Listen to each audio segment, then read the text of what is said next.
അപ്പോസ്തലപ്രവൃത്തിയുടെ പുസ്തകം 9-ാമത്തെ അധ്യായം അതിൻ്റെ 5-ാമത്തെ വാക്യമാണ് ഇന്ന് രാത്രിയിലെ ശുശ്രൂഷകൾക്ക് ആധാരമായി നാം വായിച്ചു കേൾക്കുന്നത്. അപ്പോസ്തലപ്രവൃത്തിയുടെ പുസ്തകം 9-ാമത്തെ അധ്യായം അതിൻ്റെ 5-ാമത്തെ വാക്യം ഇങ്ങനെയാണ് ആരംഭിക്കുന്നത്. നീ ആരാകുന്നു കർത്താവേ എന്ന് അവൻ ചോദിച്ചതിന്, നീ ഉപദ്രവിക്കുന്ന യേശുവാകുന്നു ഞാൻ, നീ എഴുന്നേറ്റ് പട്ടണത്തിലേക്ക് ചെല്ലുക. അപ്പോസ്തലപ്രവൃത്തിയുടെ പുസ്തകം 9-ാമത്തെ അധ്യായം 5-ാമത്തെ വാക്യം ഒരു പ്രാവശ്യം കൂടെ വായിച്ചു കേൾപ്പിക്കുന്നു. നീ ആരാകുന്നു കർത്താവേ എന്ന് അവൻ ചോദിച്ചതിന്, നീ ഉപദ്രവിക്കുന്ന യേശുവാകുന്നു ഞാൻ, നീ എഴുന്നേറ്റ് പട്ടണത്തിലേക്ക് ചെല്ലുക. ഈടുറ്റൊരു ചോദ്യമാണ്. വിശുദ്ധ വേദപുസ്തകത്തിൻ്റെ ഉൽപ്പത്തി മുതൽ വെളിപ്പാട് വരെ നീണ്ടു വരന്ന് കിടക്കുന്ന 66 പുസ്തകത്തിൻ്റെ വേദപുസ്തകത്തിൻ്റെ ചരിത്രങ്ങൾ മുഴുവനും എടുത്തു പഠിക്കുമ്പോൾ പരിശോധിക്കുമ്പോൾ നമുക്കൊരു കാര്യം കാണാൻ കഴിയും. വേദപുസ്തകത്തിനകത്ത് ചോദ്യങ്ങളുടെ എണ്ണമറ്റതാണ്. സ്തോത്രം. എന്ന് വെച്ചാൽ എണ്ണിത്തിട്ടപ്പെടുത്താൻ കഴിയില്ല വേദപുസ്തകത്തിൻ്റെ ചോദ്യങ്ങൾ. ആമേൻ. ദൈവം മനുഷ്യനോട് ചോദിച്ച ചോദ്യങ്ങളുണ്ട്, മനുഷ്യൻ ദൈവത്തോട് ചോദിച്ച ചോദ്യങ്ങളുണ്ട്.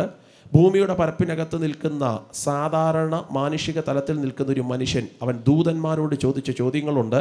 ദൈവം സാക്ഷാൽ സർവശക്തനായ ദൈവം സാത്താനോട് ചോദിച്ച ചോദ്യങ്ങളുണ്ട്. ഇങ്ങനെ ചോദ്യങ്ങളെ തരംതിരിക്കുകയാണെങ്കിൽ ചോദ്യങ്ങൾ എണ്ണമറ്റതാണ് വേദപുസ്തകത്തിനകത്ത്. ആ കൂട്ടത്തിനകത്ത് ഈടുറ്റൊരു ചോദ്യമാണ്, കാതലായ ഒരു ചോദ്യമാണ്, നീ ആരാകുന്നു കർത്താവേ എന്ന് ചോദിച്ചതിന്. 2 പ്രധാനപ്പെട്ട ഉദ്ദേശങ്ങളാണ് ഇന്ന് രാത്രിത്തെ യോഗത്തിനകത്ത് ഈ കൊച്ചു സന്ദേശത്തിലൂടെ പരിശുദ്ധാത്മാവ് ആഗ്രഹിക്കുന്നത് ഞാൻ വിശ്വസിക്കുന്നു. ഒന്ന്, പ്രാർത്ഥനയോടെ ഈ കാലാവസ്ഥയുടെ പ്രതികൂലങ്ങളെല്ലാം തരണം ചെയ്ത് കർത്തൃസന്നിധിയിലിരിക്കുന്ന ഈ വാത്സല്യ ദൈവമക്കളോട് ദൈവാത്മാവ് സംസാരിക്കണം. അതുപോലെ തന്നെ ഈ ശബ്ദം എനിക്കൊത്തിരി സന്തോഷം തോന്നി. റോഡിങ്ങനെ സൈഡ് വളവ് തിരിഞ്ഞകത്തേക്ക് കയറുമ്പോൾ ഇതിൻ്റെ ശബ്ദമൊക്കെ പുറത്തുള്ള പ്രിയപ്പെട്ടവർക്ക് കൂടെ കേൾക്കാൻ പാകത്തിൽ, അർത്ഥം പബ്ലിക്കായി സ്ഥലത്തിനകത്ത് വന്നിരുന്ന ദൈവവചന സന്ദേശം കേൾക്കാൻ സ്വാതന്ത്ര്യങ്ങൾ നിഷേധിക്കപ്പെട്ട ആരെങ്കിലും ഉണ്ടെങ്കിൽ, മനസ്സുകൊണ്ട് ആഗ്രഹിച്ചിട്ടും അത് നടക്കാതെ പോകുന്ന ആരെങ്കിലും ഉണ്ടെങ്കിൽ, അവരിയ്ക്കുന്ന വീടുകൾക്കകത്തും വീതികൾക്കകത്തും അവരായിരിക്കുന്ന കൊച്ചു ഭവനത്തിൻ്റെ അങ്കണത്തിലും ആ സിറ്റൗട്ടിലുമൊക്കെ ഇരുന്ന് കേൾക്കാൻ പാകത്തിൽ ഇതിൻ്റെ ശബ്ദമൊക്കെ വളരെ മനോഹരമായാണ് പ്രിയപ്പെട്ടവർ ക്രമീകരിച്ചിട്ടുള്ളതാകിയാൽ ഇന്ന് രാത്രിയിലെ യോഗത്തിനകത്ത് 2 പ്രധാനപ്പെട്ട ഉദ്ദേശങ്ങളാണ്. പ്രാർത്ഥനയോടെ ഇരിക്കുന്ന ഈ ദൈവമക്കളോട് ദൈവം സംസാരിക്കണം. അതുപോലെ തന്നെ അല്ലെങ്കിൽ അതിനേക്കാൾ അപ്പുറം ഈ ദേശത്തിനകത്ത് നമ്മുടെ രക്തത്തിന് രക്തവും നമ്മുടെ മാംസത്തിന് മാംസവുമായ പ്രിയപ്പെട്ടവർക്ക് കൂടെ മനസ്സിലാകത്തക്ക രീതിയിൽ ഒരാത്മീയ സത്യം, ഒരാത്മീയ സത്ത ഇന്ന് രാത്രി പറഞ്ഞ് പങ്കുവച്ചിട്ട് പ്രാർത്ഥിപ്പാൻ കർത്താവിൽ ശരണപ്പെടുകയാണ്. അപ്പോസ്തലനായ പൗലോസാണ് ഈ ചോദ്യം ചോദിക്കുന്നത്, നീ ആരാകുന്നു കർത്താവേ. സ്തോത്രം. ചോദ്യത്തിൻ്റെ രൂക്ഷത ചെറുതല്ല, ചോദ്യത്തിൻ്റെ ആഴം ചെറുതല്ല, ചോദ്യത്തിൻ്റെ വലിപ്പം, അതിൻ്റെ ഡെപ്ത്, അതിനകത്തുനിന്ന് വെളിപ്പെട്ട് വരുന്ന മറുപടി ഒന്നും ചെറുതല്ല. ഈ മനുഷ്യന് വേറെ ഒന്നും അറിയാൻ ആഗ്രഹമില്ല. ഇപ്പോൾ തന്നെ തോൽപ്പിച്ച് നിൽക്കുന്ന അല്ലെങ്കിൽ ഇപ്പോൾ തന്നെ തള്ളി താഴെയിട്ടിരിക്കുന്ന ഈ സൂര്യനേക്കാൾ വെല്ലുന്ന പ്രകാശം അടിപ്പിച്ചവനെക്കുറിച്ച് പൗലോസിനൊന്നറിയണം. അതുകൊണ്ട് പൗലോസ് ചോദിക്കുകയാണ്, നീ ആരാകുന്നു കർത്താവേ. വേദപുസ്തകത്തിനകത്ത് കർത്താവേ എന്നുള്ള പദം 1, 2, 3, 4, 5, 6, 7 പ്രാവശ്യമൊന്നുമല്ല. എണ്ണിത്തിട്ടപ്പെടുത്താൻ കഴിയുമെങ്കിൽ ഏകദേശം 7300-ലധികം പ്രാവശ്യങ്ങൾ ഉപയോഗിച്ചിട്ടുള്ളൊരു പദമാണ് കർത്താവേ എന്നുള്ള പദം. സ്തോത്രം. ആ കൂട്ടത്തിൽ പൗലോസ് ചോദിക്കുന്നു, നീ ആരാകുന്നു കർത്താവേ. ഈ ചോദ്യം ചോദിച്ച പൗലോസ് എന്ന് പറയുന്ന മനുഷ്യനെക്കുറിച്ച് കുറച്ച് സമയം 1-2 കാര്യങ്ങളൊന്നും പറഞ്ഞേച്ചും വിഷയത്തിൻ്റെ പ്രധാന ഭാഗത്തിലേക്ക് വരാൻ കർത്താവിൽ ശരണപ്പെടുകയാണ്. പൗലോസ് എന്ന് പറയുന്ന മനുഷ്യനെക്കുറിച്ച് ഞാൻ പറയാം എന്ന് പറഞ്ഞപ്പോൾ തന്നെ നിങ്ങളുടെ മുഖത്തിനകത്ത് ചിലരുടെയെങ്കിലും മാറി മറിയുന്ന ഭാവപ്രകടനം കാണുമ്പോൾ എനിക്ക് മനസ്സിലാകുന്നുണ്ട്, പാസ്റ്ററേ പൗലോസിനെ കുറിച്ച് പറയാനാണോ പാസ്റ്റർ വന്നേ? അതിനാണോ ഇത്രയും ബന്ധപ്പെട്ട് വണ്ടി ഓടിച്ച് ഇവിടം വരെ വന്നേ? ഇതിപ്പം ഞങ്ങൾക്ക് തന്നെങ്കിൽ ഞങ്ങളങ്ങ് പ്രസംഗിച്ചേനേമായിരുന്നല്ലോ. കണ്ടോ, എന്നെക്കാൾ നന്നായിട്ട് പൗലോസ് എന്ന് പറയുന്ന മനുഷ്യനെ വെച്ചവതരിപ്പിക്കാൻ ശക്തിയുള്ള വചനത്തെ ദൃഢനിശ്ചയമുള്ള ദൈവമക്കളാണ് എൻ്റെ മുൻനിരയിലും പ്രത്യേകിച്ച് എൻ്റെ പിൻനിരയിലിരിക്കുന്ന ശക്തന്മാർ അഭിഷക്തന്മാരെന്ന് ഞാൻ ആത്മാവിൽ മനസ്സിലാക്കിയാണ്. പക്ഷേ പൗലോസ് എന്ന് പറയുന്ന മനുഷ്യനെക്കുറിച്ച് നമ്മൾ പറയുമ്പോൾ എപ്പം നമ്മുടെ മനസ്സിനകത്ത് വരുന്ന ചിത്രം, അവൻ ബെന്യാമിൻ ഗോത്രക്കാരനല്ലേ പാസ്റ്റർ, അവൻ കടിച്ചു കീറുന്ന ചെന്നായിയുടെ സ്വഭാവമുള്ള മനുഷ്യൻ എന്നൊക്കെയുള്ള ചിത്രമാണ് നമ്മുടെ മനസ്സിനകത്ത് വരുന്നതെങ്കിൽ പോലും ഒരു ചെറിയ പ്രശ്നമുണ്ട്. ഈ ബെന്യാമിൻ ഗോത്രക്കാരനെ കുറിച്ച് ഞാൻ പറഞ്ഞാൽ ഒരുപക്ഷെ പന്തലിനകത്തിരിക്കുന്നവർക്ക് മനസ്സിലാകാൻ സാധ്യതയുണ്ടായിരിക്കാം. അല്ലെങ്കിൽ കടിച്ചു കീറുന്ന ചെന്നായിയുടെ സ്വഭാവമുള്ള മനുഷ്യൻ എന്നൊക്കെ പറയുമ്പോൾ അതിൻ്റെ ചരിത്രം, പശ്ചാത്തലങ്ങളൊക്കെ ഈ യോഗത്തിനകത്ത് വചനത്തെ പഠിക്കുന്ന ദൈവമക്കൾക്ക് മനസ്സിലാകാൻ സാധ്യതയുണ്ടായിരിക്കാം. പക്ഷെ പ്രശ്നം എന്താണെന്ന് ചോദിച്ചാൽ, ഈ ശബ്ദം കേൾക്കുന്ന പുറത്തുള്ള പ്രിയപ്പെട്ടവർ, വചനവുമായിട്ട് ഒരു ബന്ധം പോലും ഇല്ലാത്ത, വേദപുസ്തകത്തിൻ്റെ ആഴങ്ങളും അതിൻ്റെ അർത്ഥങ്ങളും ഒന്നും അറിയാത്ത നമ്മുടെ സഹോദരങ്ങളുണ്ടെങ്കിൽ ബെന്യാമിൻ ഗോത്രക്കാരനെ കുറിച്ച് പറഞ്ഞാൽ അവർക്കൊന്നും മനസ്സിലാകുകയില്ല. ആകയാൽ അവർക്ക് മനസ്സിലാകുന്ന ഭാഷയിൽ പൗലോസ് എന്ന് പറയുന്ന മനുഷ്യനെക്കുറിച്ച് ഒരൊറ്റ വാക്ക് ഞാനിങ്ങനെ പറയാം, ആർക്കും മരിക്കാൻ കഴിയാത്തൊരു മനുഷ്യൻ. സ്തോത്രം. ആർക്കും പണിയാൻ കഴിയാത്തൊരു മനുഷ്യൻ. ആ മനുഷ്യനെ പണിയുന്ന ഒരു ദൈവം ഇറങ്ങി വരികയാണ്. ഇന്ന് രാത്രിയിലെ യോഗത്തിനകത്തിരിക്കുന്ന ദൈവമക്കളും നോക്കി മാത്രമല്ല, ഈ ദേശത്തെ നോക്കി ഹൃദയം തുറന്ന് ഞാൻ പറയുന്നു, ആർക്കും പണിയാൻ കഴിയാത്തവനെ പണിയുന്ന ഒരു സ്വർഗത്തിലെ ദൈവമുണ്ട്. ആർക്കും മെരിക്കാൻ കഴിയാത്തവനെ മെരിക്കുന്ന ഒരു സ്വർഗത്തിലെ ദൈവമുണ്ട്.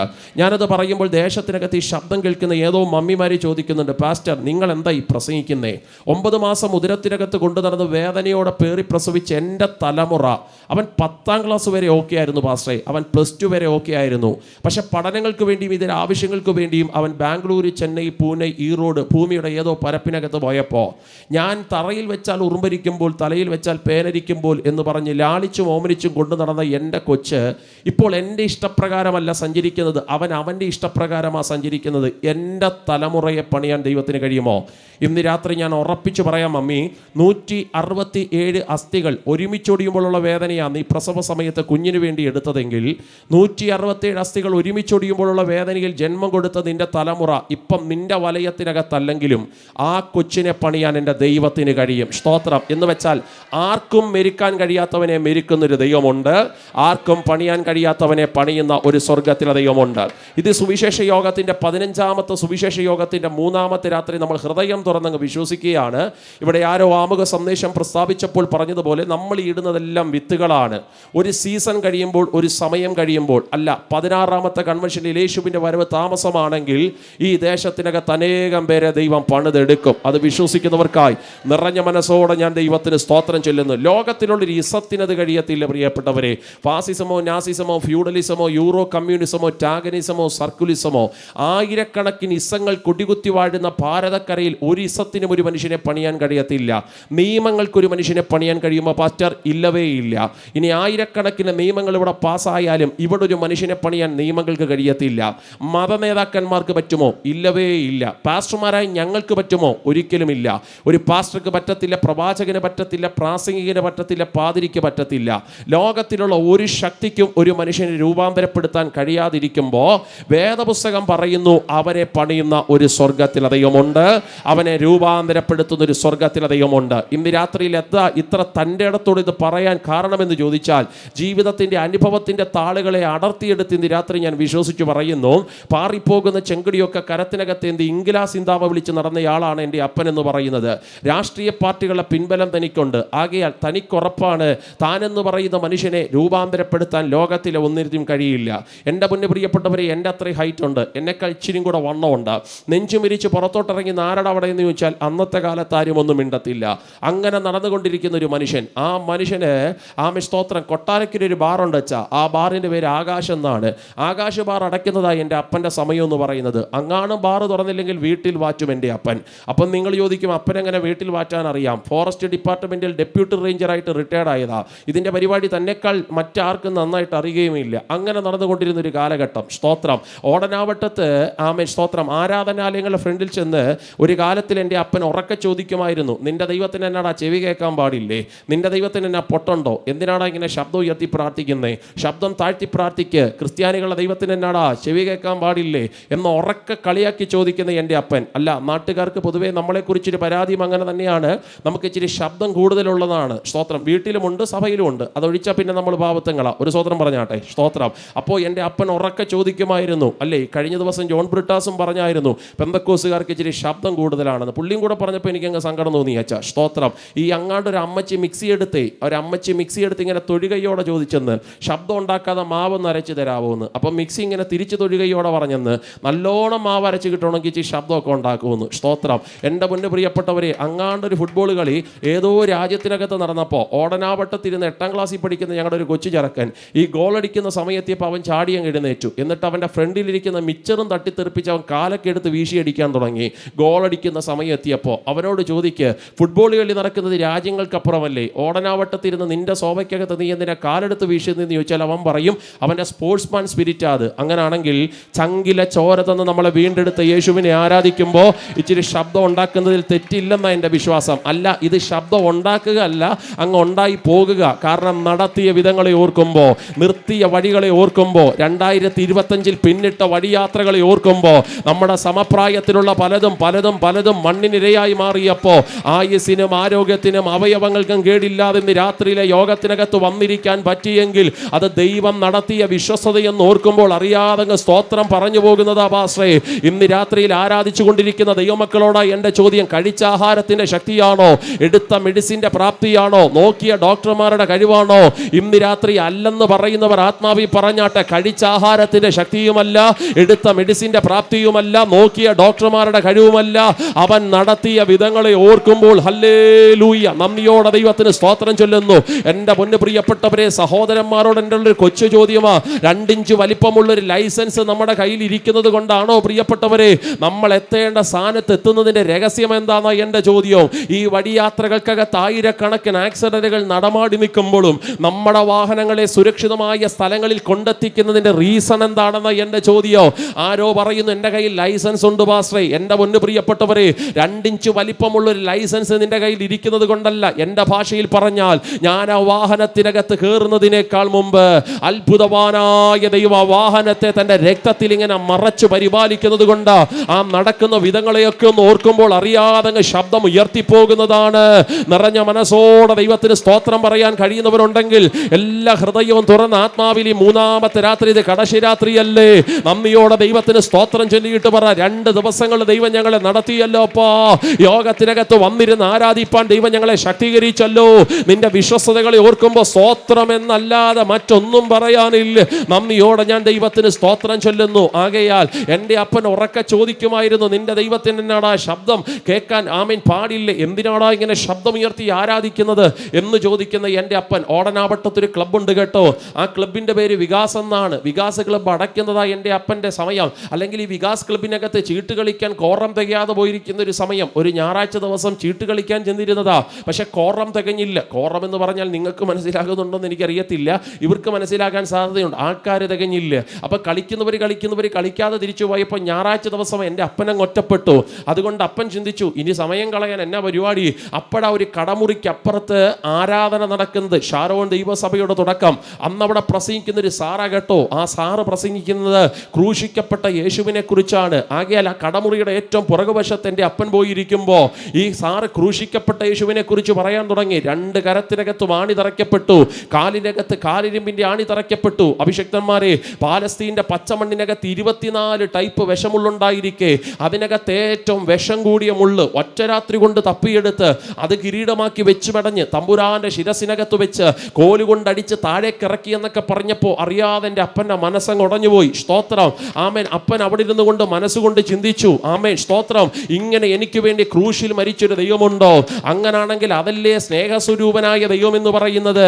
ഇതുവരെയും താൻ ആരാധിച്ചു കൊണ്ടിരുന്ന പല ദൈവങ്ങളും പല അവതാരങ്ങളും പലതിനെയും സംഹരിക്കാൻ വേണ്ടി ഇറങ്ങി വന്നതാ. പക്ഷേ ഒന്നിനെയും സംഹരിക്കാനല്ല, പകരം തന്നെത്താൻ മാനവരാശിക്ക് വേണ്ടി മരിക്കാൻ ഇറങ്ങി വന്നൊരു ദൈവം.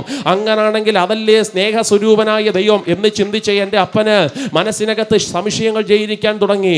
ഈ സംശയത്തിനൊന്നും മറുപടി മേടിക്കണമെങ്കിൽ ഈ സാറിൻ്റെ അടുക്കൽ വീണ്ടും ചെല്ലണം. ആകയാൽ എൻ്റെ അപ്പൻ ദിവസങ്ങൾ എണ്ണാൻ തുടങ്ങി. തിങ്കൾ, ചൊവ്വ, ബുധൻ, വ്യാഴം, വെള്ളി, ശനി, ഞായർ, ഞായറാഴ്ച എങ്ങനെയെങ്കിലും എത്തി അപ്പൻ മനഃപൂർവ്വം ഈ ഹോളിലോട്ട് കയറി ചെല്ലുക. അവിടെ ചെല്ലുമ്പോൾ അവരെല്ലാം കൂടെ ഇങ്ങോട്ട് ഇറങ്ങി വരിക. അപ്പൻ ചോദിച്ചു, അതെന്നാ സാറേ ഇന്ന് ആരാധനയില്ലേ?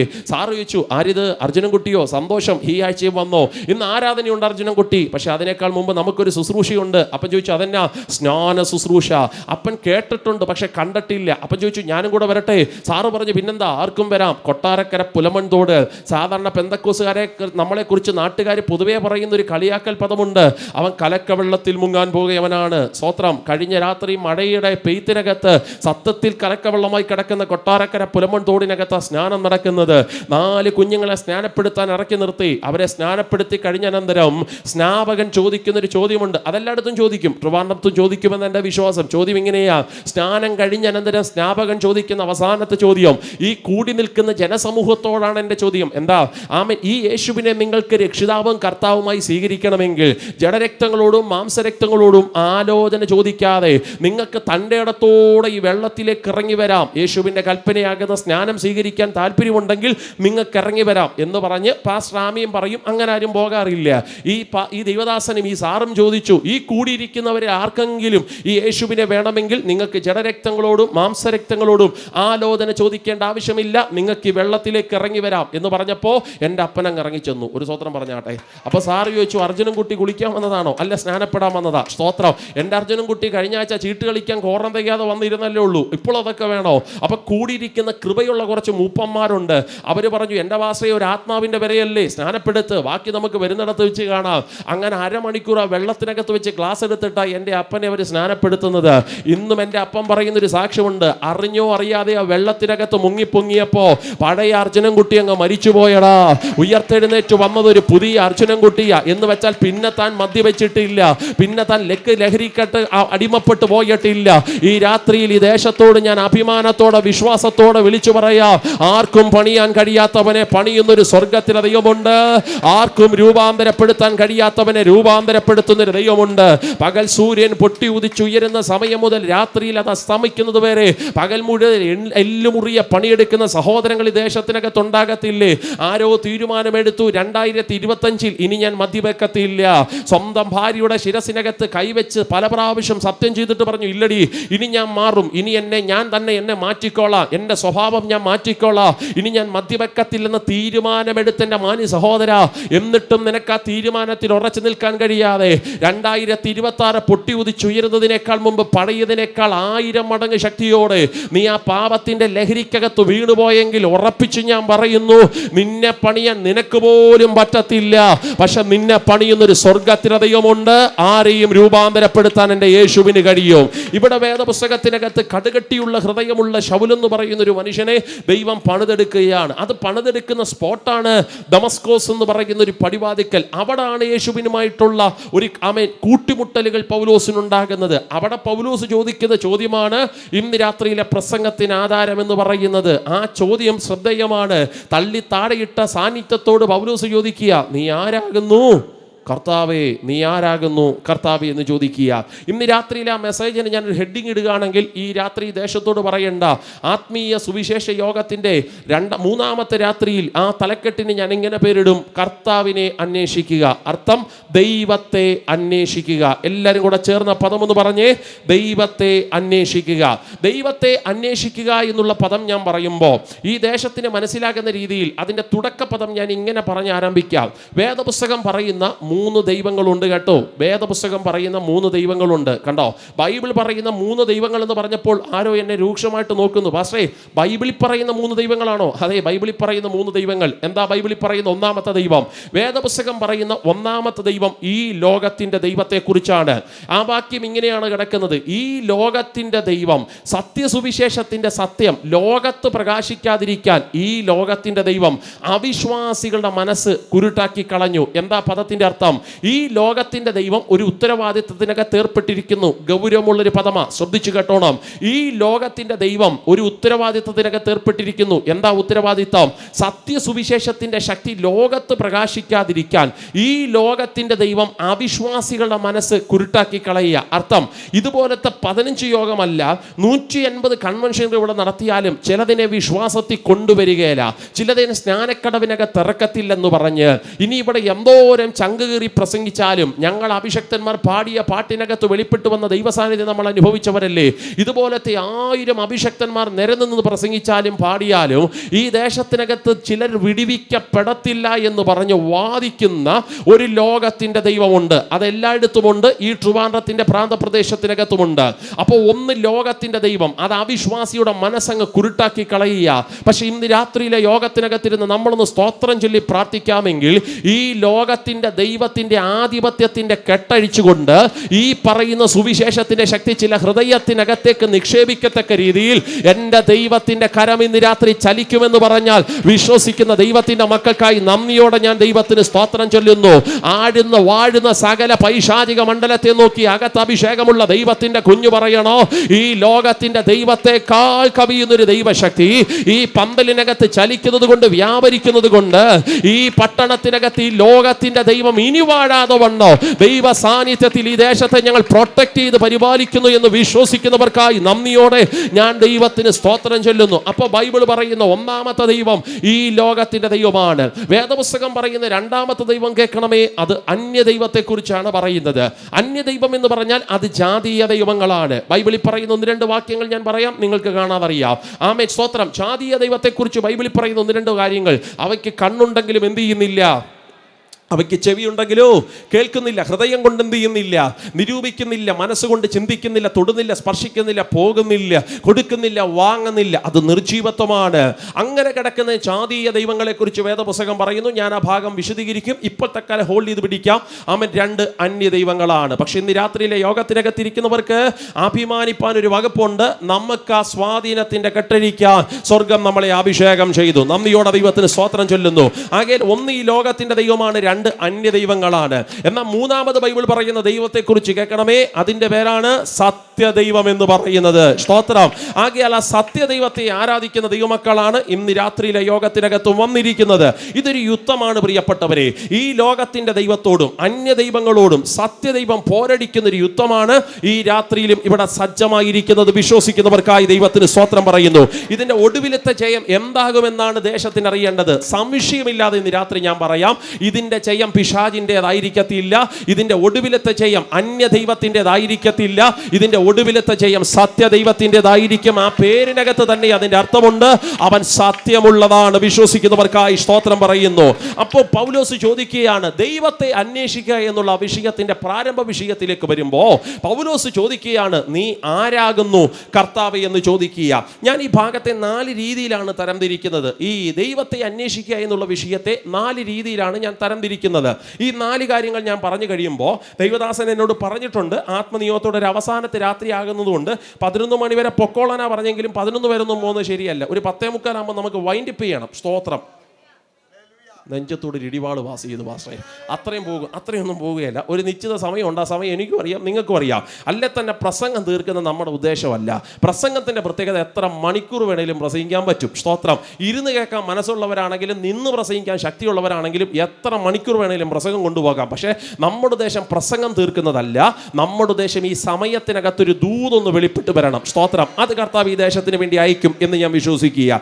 ഈ ദൈവത്തെ അന്വേഷിക്കുക എന്നുള്ള വിഷയത്തെ 4 ഭാഗങ്ങളാക്കി തിരിക്കുന്നതിനേക്കാൾ മുമ്പ് പൗലോസ് ഇവിടെ ചോദിച്ച ആ ചോദ്യത്തിന്, ദൈവത്തെ അന്വേഷിക്കുന്ന ചോദ്യത്തിൽ ദൈവം കൊടുക്കുന്ന മറുപടി ശ്രദ്ധേയമാണ്. നീ ആരാകുന്നു കർത്താവേ എന്ന് ചോദിച്ചതിന്, നീ ഉപദ്രവിക്കുന്ന യേശുവാകുന്നു ഞാൻ എന്ന് പറയുക. കണ്ടോ? നീ ചോദിക്കുക, നീ ആരാകുന്നു കർത്താവേ. ഇനി നിങ്ങൾ എന്നെ 3-4 മിനിറ്റ് ഒന്ന് ശ്രദ്ധിക്കണമേ. ഈ ചോദ്യത്തിന് മറുപടിയായി തന്നെ ദൈവം പറഞ്ഞ് പരിചയപ്പെടുത്തുക. എന്താ മറുപടി? നീ ഉപദ്രവിക്കുന്ന യേശുവാകുന്നു. എൻ്റെ മക്കളെ, ദൈവം സർവശക്തനല്ലേ? അവൻ സർവജ്ഞാനിയല്ലേ? അവൻ സർവ്വവ്യാപിയല്ലേ? അവൻ സകല അത്ഭുതങ്ങളും ചെയ്യുന്നവനല്ലേ? അവൻ സകലത്തെയും ഒറ്റ വാക്കിനാൽ സൃഷ്ടിച്ച പടച്ച തമ്പുരാനല്ലേ? അവൻ ഇന്നും സകലത്തെ മേയിച്ചുകൊണ്ടിരിക്കുന്നവനല്ലേ? അവൻ അധീനതയിൽ കകത്തൊതുക്കാത്ത എന്തെങ്കിലും സംവിധാനങ്ങൾ ലോകത്തിനകത്തുണ്ടോ? അവൻ്റെ ഉള്ളങ്കരത്തിനകത്ത് അവനെ പൊതിഞ്ഞു പരിപാലിക്കാൻ കഴിയാത്ത ഏതെങ്കിലും സൃഷ്ടികൾ ലോകത്തിനകത്തുണ്ടോ? ഒന്നുമില്ല. ഇത്രയും വലിപ്പമുള്ള ദൈവം ആ മറുപടി പറയുന്നത് ശ്രദ്ധേയമാണ്. ഞാൻ അത്ഭുതം ചെയ്യുന്ന ദൈവം എന്നല്ല പറയുന്നത്. നീ ആരാകുന്നു കർത്താവേ? ഞാൻ വീര്യപ്രവൃത്തികൾ ചെയ്യുന്ന ദൈവം എന്നല്ല മറുപടി. ചോദ്യം, നീ ആരാകുന്നു കർത്താവേ? മറുപടി ശ്രദ്ധിക്കണം. ഞാൻ കുഷ്ഠരോഗിയെ സൗഖ്യമാക്കിയ ജീവനുള്ള ദൈവം. മറുപടി അതല്ല. ചോദ്യം, നീ ആരാകുന്നു കർത്താവേ? നീ ലാസറിനെ കുറിച്ച് കേട്ടിട്ടുണ്ടോ പൗലോസേ? ആ ലാസർ മരിച്ചപ്പോൾ 4-ാമത്തെ പക്കം ഒരു ഉയർപ്പ് നടന്നില്ലേ? ആ ഉയർപ്പ് നടത്തിയ യേശുവാകുന്നു ഞാൻ എന്ന് വേണമെങ്കിൽ പറയാം. പക്ഷെ മറുപടി അതല്ല. ചോദ്യം, നീ ആരാകുന്നു കർത്താവേ? നീ കേട്ടിട്ടുണ്ടോ? ആമേൻ. കാഴ്ചയില്ലാത്തവൻ വഴിയേറിയിരുന്ന ഭിക്ഷയാചിച്ചത്, അവന് കാഴ്ച കൊടുത്തൊരു ദൈവത്തെക്കുറിച്ച് നീ കേട്ടിട്ടുണ്ടോ? ആ ദൈവം ഞാനാകുന്നു വേണമെങ്കിൽ പറഞ്ഞ് പരിചയപ്പെടുത്താം. പക്ഷെ പൗലോസ് ആ ദൈവം ആ പദം ഉപയോഗിച്ചില്ല. ഇങ്ങനെ ആയിരക്കണക്കിന് മറുപടികൾ പറയാമെന്നിരിക്കെ അതൊന്നും പറയാതെ ദൈവം ഇതിന് മറുപടി കൊടുക്കുന്നത്, നീ ഉപദ്രവിക്കുന്ന യേശുവാകുന്നു. നിങ്ങൾ ശ്രദ്ധിച്ചേ. ഒരു ഭാഗത്ത് ശക്തനായ മനുഷ്യൻ, അവൻ വന്നിരിക്കുന്നത് കുതിരപ്പുറത്താണ്. ആമേൻ, സ്തോത്രം. അവന്റെ കൂടെ സന്നാഹങ്ങളുണ്ട്. അവന്റെ കയ്യിൽ ഒരു അധികാരപത്രമുണ്ട്. എല്ലാ അർത്ഥത്തിലും ദേശത്തിനകത്ത് അഭിമാനപാത്രമായി തല ഉയർത്തിപ്പിടിച്ച് നിൽക്കുന്ന ഒരു മനുഷ്യൻ. പണമുണ്ടോ പാസ്റ്ററെ? പണമുണ്ട്. സ്തോത്രം. ആൾക്കാരുണ്ടോ കയ്യിൽ? ആൾക്കാരുണ്ട്.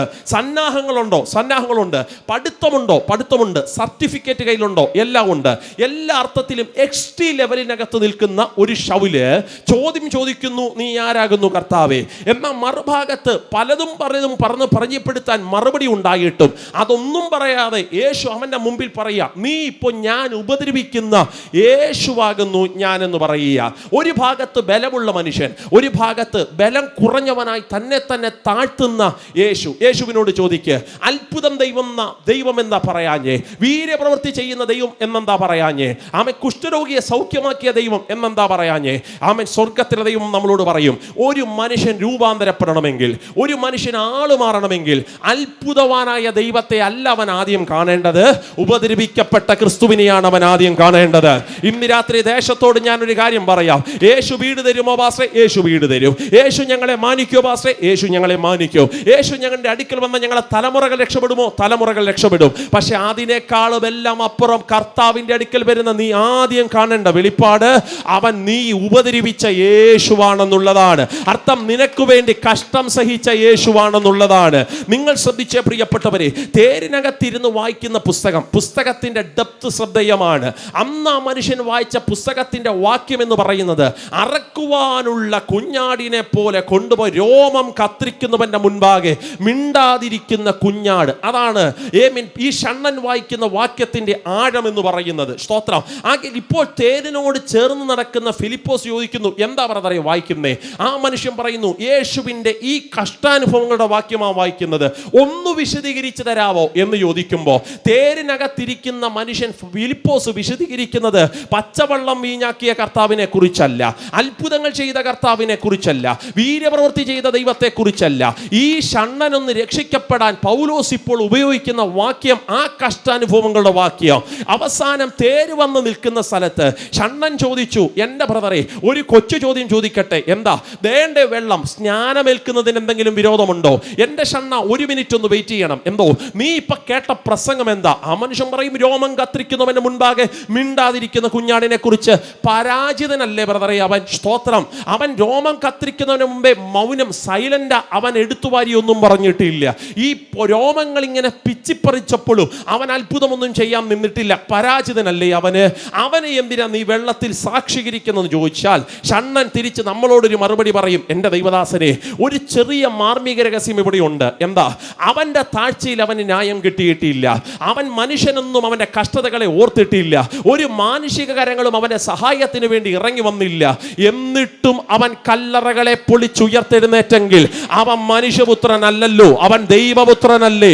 ഇന്ന് രാത്രിയിൽ ദേശം വിടുവിക്കപ്പെടണമെങ്കിൽ ക്രൂശിക്കപ്പെട്ട യേശു ദേശത്തിനകത്ത് ഉയർന്നാലേ പറ്റത്തോളോ. വിശ്വസിക്കുന്നവർക്കായി ദൈവത്തിന് സ്തോത്രം പറയുന്നു. ആയിരക്കണക്കിന് അത്ഭുതങ്ങൾ വിശദീകരിച്ചാലും ദേശം വിടുവിക്കപ്പെടത്തില്ല. നൂറുകണക്കിന് വീര്യപ്രവൃത്തി ചെയ്യുന്ന ദൈവത്തെ കുറിച്ച് പറഞ്ഞാലും പട്ടണം രക്ഷപ്പെടത്തില്ല. ഒരു മനുഷ്യൻ രക്ഷപ്പെടണമെങ്കിൽ അവന്റെ വീട്ടിൽ ക്രൂശിക്കപ്പെട്ട കഷ്ടാനുഭവങ്ങളുടെ യേശു ഉയർന്നാലേ പറ്റത്തുള്ളൂ. യേശുവിന്റെ ക്രൂശാണ് ഒരു മനുഷ്യനെ വിടുവിക്കുന്നതെന്ന് പറഞ്ഞാൽ വിശ്വസിക്കുന്നവർക്കായി നന്ദിയോടെ ദൈവത്തിന് സ്തോത്രം ചൊല്ലുന്നു. അതുകൊണ്ടാണ് ദൈവദാസന്മാരെ, നമ്മുടെ കൺവെൻഷൻ വേദികളിലൊക്കെ എന്തോരം വാക്യങ്ങൾ എടുത്ത് പ്രസംഗിക്കാനുണ്ടായിട്ടും ഇന്നും നമ്മൾ ക്രൂശിക്കപ്പെട്ട യേശുവിനെ കുറിച്ച് പറയുന്നത്. അത് പറഞ്ഞാൽ നീ ഇരിക്കുന്നത് എവിടെ? പാരമ്പര്യത്തിലാണോ? നീ ഇരിക്കുന്നത് എവിടെ? പൗരോഹിത്യ ശക്തികളിലാണോ? നീ ഇരിക്കുന്നത് എവിടെ? അന്യാരാധന ബന്ധനങ്ങൾക്കകത്താണോ? നീ ഇരിക്കുന്നത് എവിടെ? ആഭിചാരത്തിനകത്താണോ? നീ ഇരിക്കുന്നത് എവിടെ? പൈശാചിക ശാപത്തിന്റെ നടുവിലാണോ? നീ എവിടെ ഇരുന്നാലും ഇന്ന് രാത്രി യേശുവിനെ കുറിച്ച് അന്വേഷിച്ചാൽ, യേശുവിനെ കുറിച്ച് അറിഞ്ഞാൽ പിന്നെ നിനക്കൊരു എഴുന്നേൽപ്പ് ആവശ്യമാണെന്ന വേദപുസ്തകം പറയുന്നത്. അതുകൊണ്ട് ഇന്ന് രാത്രി വിശ്വസിക്കുന്നവരെന്ന് ആത്മാവി പ്രാർത്ഥിച്ചിട്ട് പറ, ഈ ദേശത്തിൽ ചിലരെങ്കിലും ഇരിക്കുന്ന സ്ഥലത്ത് നിന്ന് കരം പിടിച്ചൊന്ന് എഴുന്നേൽപ്പിക്കണമേ. കഷ്ടാനുഭവങ്ങളുടെ നാഥനായ യേശുവിനെ കുറിച്ച് അറിഞ്ഞാൽ, ക്രൂശിക്കപ്പെട്ട യേശുവിനെ കുറിച്ച് അറിഞ്ഞാൽ ചിലതിനെയെങ്കിലും ദൈവം കരം പിടിച്ചൊന്ന് എഴുന്നേൽപ്പിക്കണമേ എന്ന് പ്രാർത്ഥിക്കുന്നവർക്കായി ദൈവത്തിന് ഇന്ന് രാത്രി ഞാൻ സ്തോത്രം ചൊല്ലുകയാണ്. ആമേൻ. ഒന്നാമത്തെ എഴുന്നേൽപ്പിന് ഞാൻ വിളിക്കുന്ന പേര് മാനസാന്തരത്തിന്റെ എഴുന്നേൽപ്പെന്നാണ്. അടുത്തിരിക്കുന്ന ആളൊക്കെ കരമൊക്കെ പിടിച്ച് ചിരിച്ചുകൊണ്ട് പറഞ്ഞാട്ടെ, മാനസാന്തരത്തിനൊരു എഴുന്നേൽപ്പ് ആവശ്യമാണ്, മാനസാന്തരത്തിനൊരു എഴുന്നേൽപ്പ് ആവശ്യമാണ്. ഒരു മനുഷ്യൻ യേശുവിനെ അറിഞ്ഞാൽ ആദ്യത്തെ എഴുന്നേൽപ്പ് എന്താണ്? അത് മാനസാന്തരത്തിനുള്ള എഴുന്നേൽപ്പാണ്. ഇവിടെ ശൗൽ എന്ന് പറയുന്ന മനുഷ്യനെ ആദ്യം ദൈവം എഴുന്നേൽപ്പിക്കുന്നത് വീര്യപ്രവൃത്തി ചെയ്യാനല്ല. ഇവിടെ ശൗലിനെ ദൈവം ആദ്യം എഴുന്നേൽപ്പിക്കുന്ന രോഗങ്ങളെ സൗഖ്യമാക്കാനല്ല. അവൻ്റെ മാനസാന്തരത്തിനൊരു എഴുന്നേൽപ്പ് ദൈവം കൊടുക്കും. നീ ഗെറ്റ് എ പ്രൈസ്. ഇപ്പം നീ വീണ് കിടക്കുന്ന ഇടത്തുനിന്ന് എഴുന്നേൽക്കാൻ ദൈവം പറഞ്ഞു. അപ്പോൾ യേശുവിനെ ഒരു മനുഷ്യൻ അന്വേഷിച്ചാൽ, ദൈവത്തെ ഒരു മനുഷ്യൻ അന്വേഷിച്ച് അവനെ കണ്ടെത്തിയാൽ ഇരിക്കുന്ന സ്ഥലത്തുനിന്നും എഴുന്നേറ്റു വരണം എന്ന് ദൈവം ആഗ്രഹിക്കുക. രണ്ടാമത്തെ എഴുന്നേൽപ്പ് 9-ാമത്തെ അധ്യായത്തിലെ രണ്ടാമത്തെ എഴുന്നേൽപ്പ് 34-ാമത്തെ വാക്യത്തിൽ നിങ്ങൾക്ക് കാണാൻ കഴിയും. അതൊരു പ്രധാനപ്പെട്ട പദമാണ്. 9-ന്റെ 34-ാമത്തെ വാക്യം, 33 ഞാൻ ചേർത്ത് വായിക്കുന്നു. അവിടെ പക്ഷവാതം പിടിച്ച് 8 സംവത്സരമായി കിടപ്പിലായിരുന്ന ഐനിയാസ് എന്നു പേരുള്ള ഒരു മനുഷ്യനെ കണ്ടു. നിങ്ങളുടെ കയ്യിൽ പേനായുണ്ടെങ്കിൽ 34-ാമത്തെ വാക്യത്തിന്റെ അടിയിൽ വരയിടണം കേട്ടോ. വരയിട്ട് വരയിട്ട് വരയിട്ട് വരയിട്ട്. ഇനി എവിടെ വരയിടണം പാസ്റ്റർ എന്ന് ചോദിക്കുന്നവരുണ്ട്. കാരണം ബൈബിൾ മൊത്തം വരച്ചോ. അങ്ങനെയുള്ളവർ അതിന് ചുറ്റും റൗണ്ട് വരയ്ക്കണം കേട്ടോ. 34-ാമത്തെ വാക്യം, ഐനിയാസ് യേശു ക്രിസ്തു നിന്നെ സൗഖ്യമാക്കുന്നു. അടുത്ത പദം, എഴുന്നേറ്റ് താനായി തന്നെ കിടക്കവിരിക്കുക. 9-ാം അധ്യായത്തിലെ 1-ാമത്തെ എഴുന്നേൽപ്പ് മാനസാന്തരത്തിനുള്ള എഴുന്നേൽപ്പാണെങ്കിൽ 9-ാം അധ്യായത്തിലെ 2-ാമത്തെ എഴുന്നേൽപ്പ് എന്ന് പറയുന്നത് ശരീരത്തിന്റെ ഉച്ചി മുതൽ ഉള്ളങ്കാല് വരെ കയറിപ്പിടിച്ചിരിക്കുന്ന ആയിരക്കണക്കിന് രോഗങ്ങളെ കുടഞ്ഞു കളഞ്ഞിട്ട് യേശുവിനെ കണ്ടവൻ എഴുന്നേറ്റ് വരുന്ന സമയമാണ്. വിശ്വസിക്കുന്നവർക്കായി സ്തോത്രം പറയുന്നു. ആവർത്തിക്കട്ടെ, ഇന്ന് രാത്രി നീ ദൈവത്തെ അന്വേഷിക്കുന്നവനാണെങ്കിൽ നിന്റെ 1-ാമത്തെ എഴുന്നേൽപ്പ് വീണ് കിടക്കുന്ന ഇടത്ത് നിന്നും ഒരു മാനസാന്തരത്തിനുള്ള എഴുന്നേൽപ്പുണ്ട്. നിന്റെ 2-ാമത്തെ എഴുന്നേൽപ്പ് നിന്റെ ശരീരത്തിനകത്ത് കാർന്നു കയറി പിടിച്ചിരിക്കുന്ന രോഗത്തിന്റെ ആസക്തികളെ ഇന്ന് രാത്രി കുടഞ്ഞു കളഞ്ഞിട്ട് യേശുവിനെ കണ്ടവൻ പിന്നെ രോഗക്കിടക്കയിൽ കിടക്കത്തില്ല. യേശുവിനെ കണ്ടവൻ പിന്നെ ശാപത്തിന്റെ കട്ടിലിൽ കിടക്കത്തില്ല. യേശുവിനെ കണ്ടെത്തവൻ പിന്നെ 34 വർഷത്തിന്റെ പഴക്കത്തിൽ കിടക്കത്തില്ല. അവൻ 34 വർഷത്തിന്റെ കെട്ടഴിച്ച് അവന്റെ ശരീരത്തിന്റെ സൗഖ്യത്തോടെ എഴുന്നേറ്റ് വരും. വിശ്വസിക്കുന്നവർ കരമൊന്ന് ഉയർത്തി ശക്തിയോടെ ദൈവത്തിന് ഹല്ലേലൂയ പറഞ്ഞിട്ട് പറ. ഇന്ന് രാത്രിയിലെ സുവിശേഷ യോഗത്തിന്റെ കടശരാത്രിയിൽ ഈ ദൂത് ഞങ്ങൾ കേട്ടുകൊണ്ടിരിക്കുമ്പോൾ ഞങ്ങളുടെ ശരീരത്തിന്റെ ഉച്ചി മുതൽ ഉള്ളങ്കാല് വരെ വ്യാപരിക്കുന്ന സകല രോഗക്കെട്ടുകളെ ദൈവം അടിവേര് പറിച്ച് ദൂരെ കളഞ്ഞ് ഈ ശബ്ദം കേൾക്കുന്ന ഒരാൾക്ക് വേണ്ടി മാത്രമല്ല, ഈ ശബ്ദം കേട്ട് വിശ്വസിച്ച് പ്രാർത്ഥിക്കുന്ന സകലർക്കും വേണ്ടി എനിക്ക് ഇന്ന് രാത്രി ഉറപ്പാണ്. വാക്കുകൾക്ക് ശക്തിയില്ലെങ്കിലും വചനത്തിനൊരു ഭയങ്കര ശക്തിയുണ്ട്. ആ സ്വാധീനം ഇന്ന് രാത്രി ദേശത്തിന്റെ ചില രോഗക്കെട്ടുകളെ അഴിച്ച് യേശുവിനെ ഇന്ന് രാത്രി നിനക്ക് കണ്ടെത്താമോ? ആ കഷ്ടാനുഭവം അനുഭവിച്ച യേശുവിനെ നിനക്ക് കണ്ടെത്താമെങ്കിൽ അവന്റെ അടിപ്പിണരുകളിൽ ഒരു സൗഖ്യമുണ്ട്. ആ സൗഖ്യത്തിൽ നിനക്കൊരു എഴുന്നേൽപ്പുണ്ട്. വിശ്വസിക്കുന്നവർക്കായി ദൈവത്തിന് സ്തോത്രം ചൊല്ലുന്നു. ഇവിടെ ദേശത്തിന് മനസ്സിലാകുന്ന രീതിയിൽ ഒരു ആത്മീയ സത്യം ഞാൻ നിങ്ങളോട് പറയാം. ഒരു മനുഷ്യന്റെ ശരീരം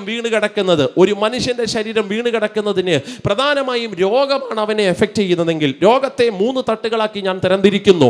1-ാമത്തെ മേഖല സാധാരണ ഒരു മനുഷ്യന് രോഗമുണ്ടാകും എന്നുള്ളതാണ്. നാച്ചുറലി ഒരു മനുഷ്യന് രോഗമുണ്ടാകും. ഉദാഹരണം പറയാം, 10 ജിലേബി 10 ദിവസം ഞാൻ അടുപ്പിച്ച് കഴിച്ചു. എനിക്ക് എന്തോ കിട്ടും മോളെ? എന്തോ കിട്ടാനാ പാസ്റ്റർ? ഇൻസുലിൻ എടുക്കാം, അല്ലാതെ എന്തോ കിട്ടാനാ? എല്ലാ ദിവസവും ഞാൻ ചിക്കനും മട്ടനും മാത്രമേ കഴിക്കുന്നുള്ളൂ. എനിക്ക് എന്നാ വരും? സ്വത്രം. ഞാൻ പറയുന്നത് പിശാചിനെ ശാസിച്ചിട്ട് ഒരു ഗുണവും ഇല്ല. അതാ മന്തി കഴിക്കുന്ന ഇച്ചിരി കുറച്ചാൽ മതി. അടുത്തിരിക്കുന്ന ആളെ കരമൊക്കെ പിടിച്ച് ചിരിച്ചോണ്ട് പറഞ്ഞാട്ടെ മന്തി കഴിക്കുന്ന ഇച്ചിരി കുറയ്ക്കണം കേട്ടോ. ദേഷ്യപ്പെട്ടല്ല, മുഖം വീർപ്പിച്ചല്ല, സന്തോഷത്തോടെ പറഞ്ഞാട്ടെ ആ മന്തി കഴിക്കുന്ന ഇച്ചിരി കുറയും. പാതി കൊളസ്ട്രോൾ പൊക്കോളൂ. അത് പിശാചിനെ ശാസിച്ചിട്ട് ഒരു ഗുണവും ഇല്ല. സ്തോത്രം. ആകെ ഒരു മനുഷ്യന്റെ ശരീരത്തിൽ സാധാരണ രോഗമുണ്ടാകും. എനിക്ക് ഇന്ന് ഓർമ്മയുണ്ട്, തിരുവല്ല പട്ടണത്തിൽ നടക്കുന്നൊരു യോഗം. മീറ്റിംഗ് കഴിഞ്ഞ് ഞാൻ വളരെ ധൃതി പുറത്തോട്ടിറങ്ങുമ്പോൾ ഒരമ്മച്ചി ഓടി വന്നിട്ട് എൻ്റെ അടുത്ത് പറഞ്ഞു, പാസ്റ്ററെ സഭാ ഹാളിനോട് ചേർന്ന് ഞങ്ങളുടെ വീടിരിക്കുന്നത്, അത്യാവശ്യം അവിടം വരെ വന്നൊന്ന് പ്രാർത്ഥിക്കും, എമർജൻസി ആയിട്ടൊരു വിഷയം പ്രാർത്ഥിക്കാനുണ്ട്.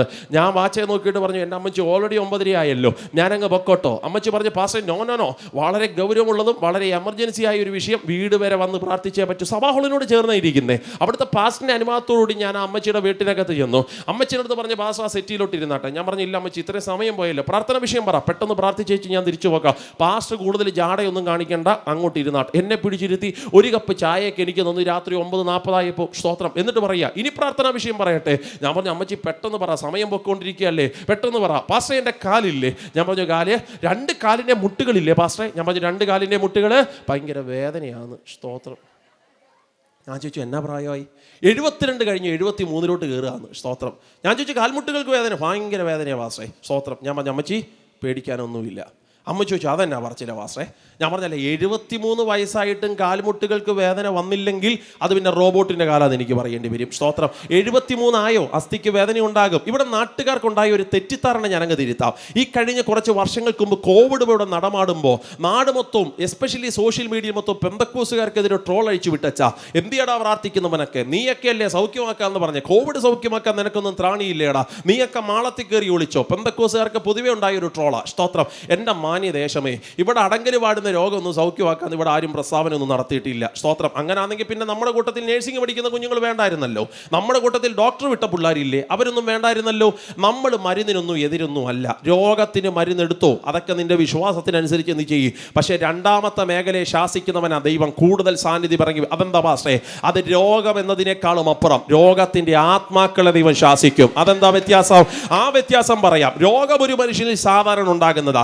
60 വയസ്സാകുമ്പോൾ ഷുഗർ ഉണ്ടാകും, കൊളസ്ട്രോൾ ഉണ്ടാകും, കാലിന് ദൈവം, അതൊക്കെ ഒരു മനുഷ്യന്റെ ബോഡിയുടെ സിസ്റ്റത്തിന്റെ ഭാഗമാണ്. എന്നാൽ രണ്ടാമത്തെ മേഖല രോഗാത്മാവ. അതെന്താ പറയാം? യേശുവിന്റെ അടുക്കൽ ഒരു സ്ത്രീ വന്നു, കൂനയാണ് അവൾ.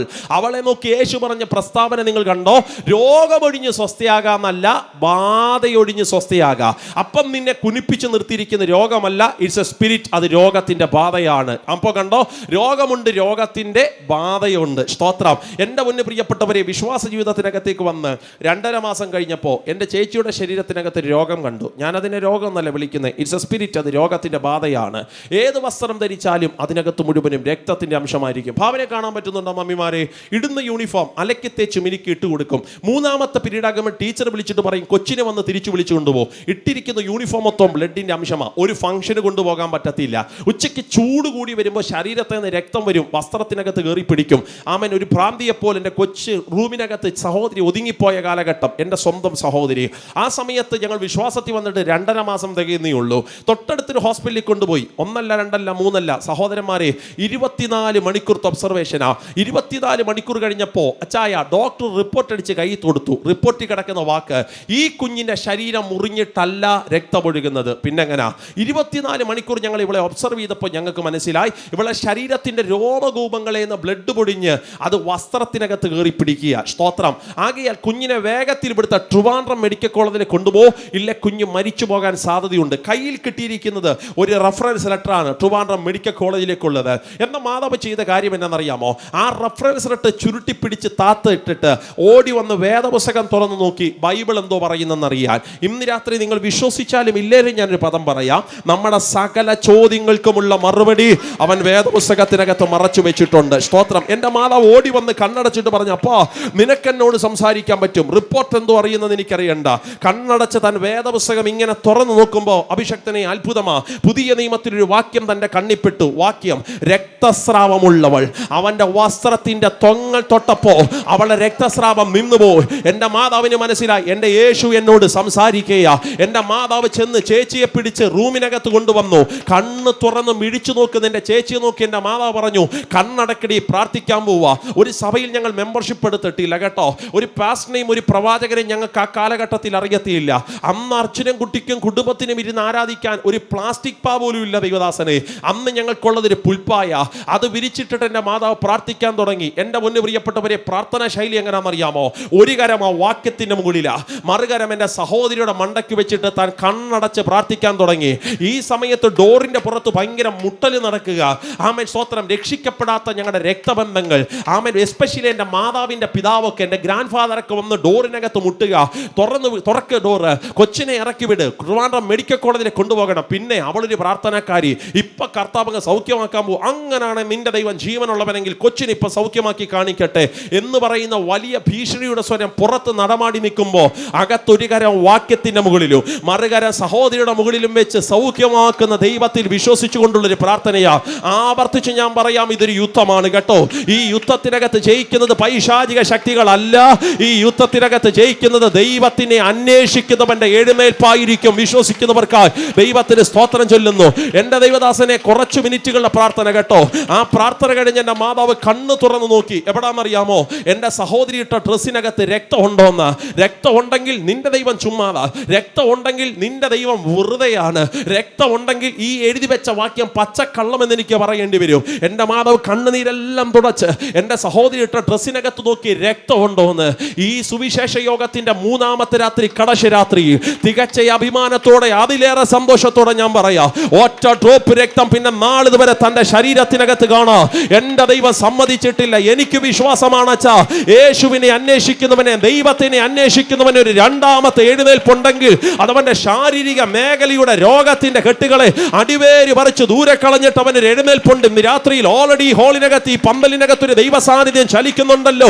വിശ്വസിക്കുന്നവൻ ആത്മാവിൽ സ്വോത്രം ചൊല്ലി ആരാധിച്ചു കൊണ്ടിരിക്കുമ്പോൾ പറയുമ്പോൾ ആ ശരീരത്തിനകത്തേക്ക് ഒരു അസാധാരണമായ സൗഖ്യം യേശുവിന്റെ നാമത്തിൽ ഇന്ന് രാത്രി അത് വ്യാപരിക്കുന്നതിനായി, യെസ്, യേശുവിന്റെ നാമത്തിൽ ജോയിൻസ് ചേരുന്ന ഭാഗത്ത് മുള്ളുകൊണ്ട് കുത്തുന്നതിനേക്കാൾ അസഹനീയമായ പെയിനിനകത്ത് നിന്നെ പെടുത്തിക്കളഞ്ഞ കുരുക്ക് ഇന്ന് രാത്രി യേശുവിന്റെ നാമത്തിൽ അടിയുകയാ. വിശ്വസിക്കുന്നവർ ഇന്ന് രാത്രി ആത്മാവിൽ പ്രാർത്ഥിച്ചിട്ട് പറ, എന്റെ എല്ലാ ഇൻഫെക്ഷനുകളെയും ഇന്ന് രാത്രിയിൽ ദൈവം വലിച്ചങ്ങ് ദൂരെ കളയുക.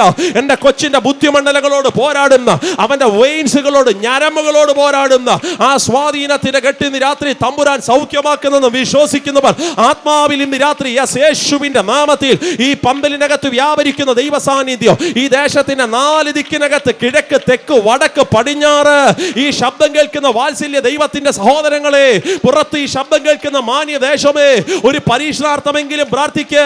ഇവർ ഈ പറയുന്നൊക്കെ ശരിയാണെങ്കിൽ ഇന്ന് രാത്രി യേശുവേ എന്ന് നിലവിളിക്കാമെങ്കിൽ വർഷങ്ങളായി നിന്റെ ശരീരത്തിൽ എഫക്ട് ചെയ്തുകൊണ്ടിരിക്കുന്ന രോഗത്തിന്റെ അണുക്കൾ ദൈവത്തെ കണ്ടെത്തുന്നെങ്കിൽ ഇന്ന് രാത്രി ഷടകൊടഞ്ഞെഴുന്നേൽക്കാൻ ഒരു എഴുന്നേൽപ്പിന്റെ വാഗ്ദത്തം ഉണ്ടെന്ന് പറഞ്ഞാൽ വിശ്വസിക്കുന്നവർക്ക് യേശുവിന്റെ നാമത്തിൽ ഹല്ലേലൂയ.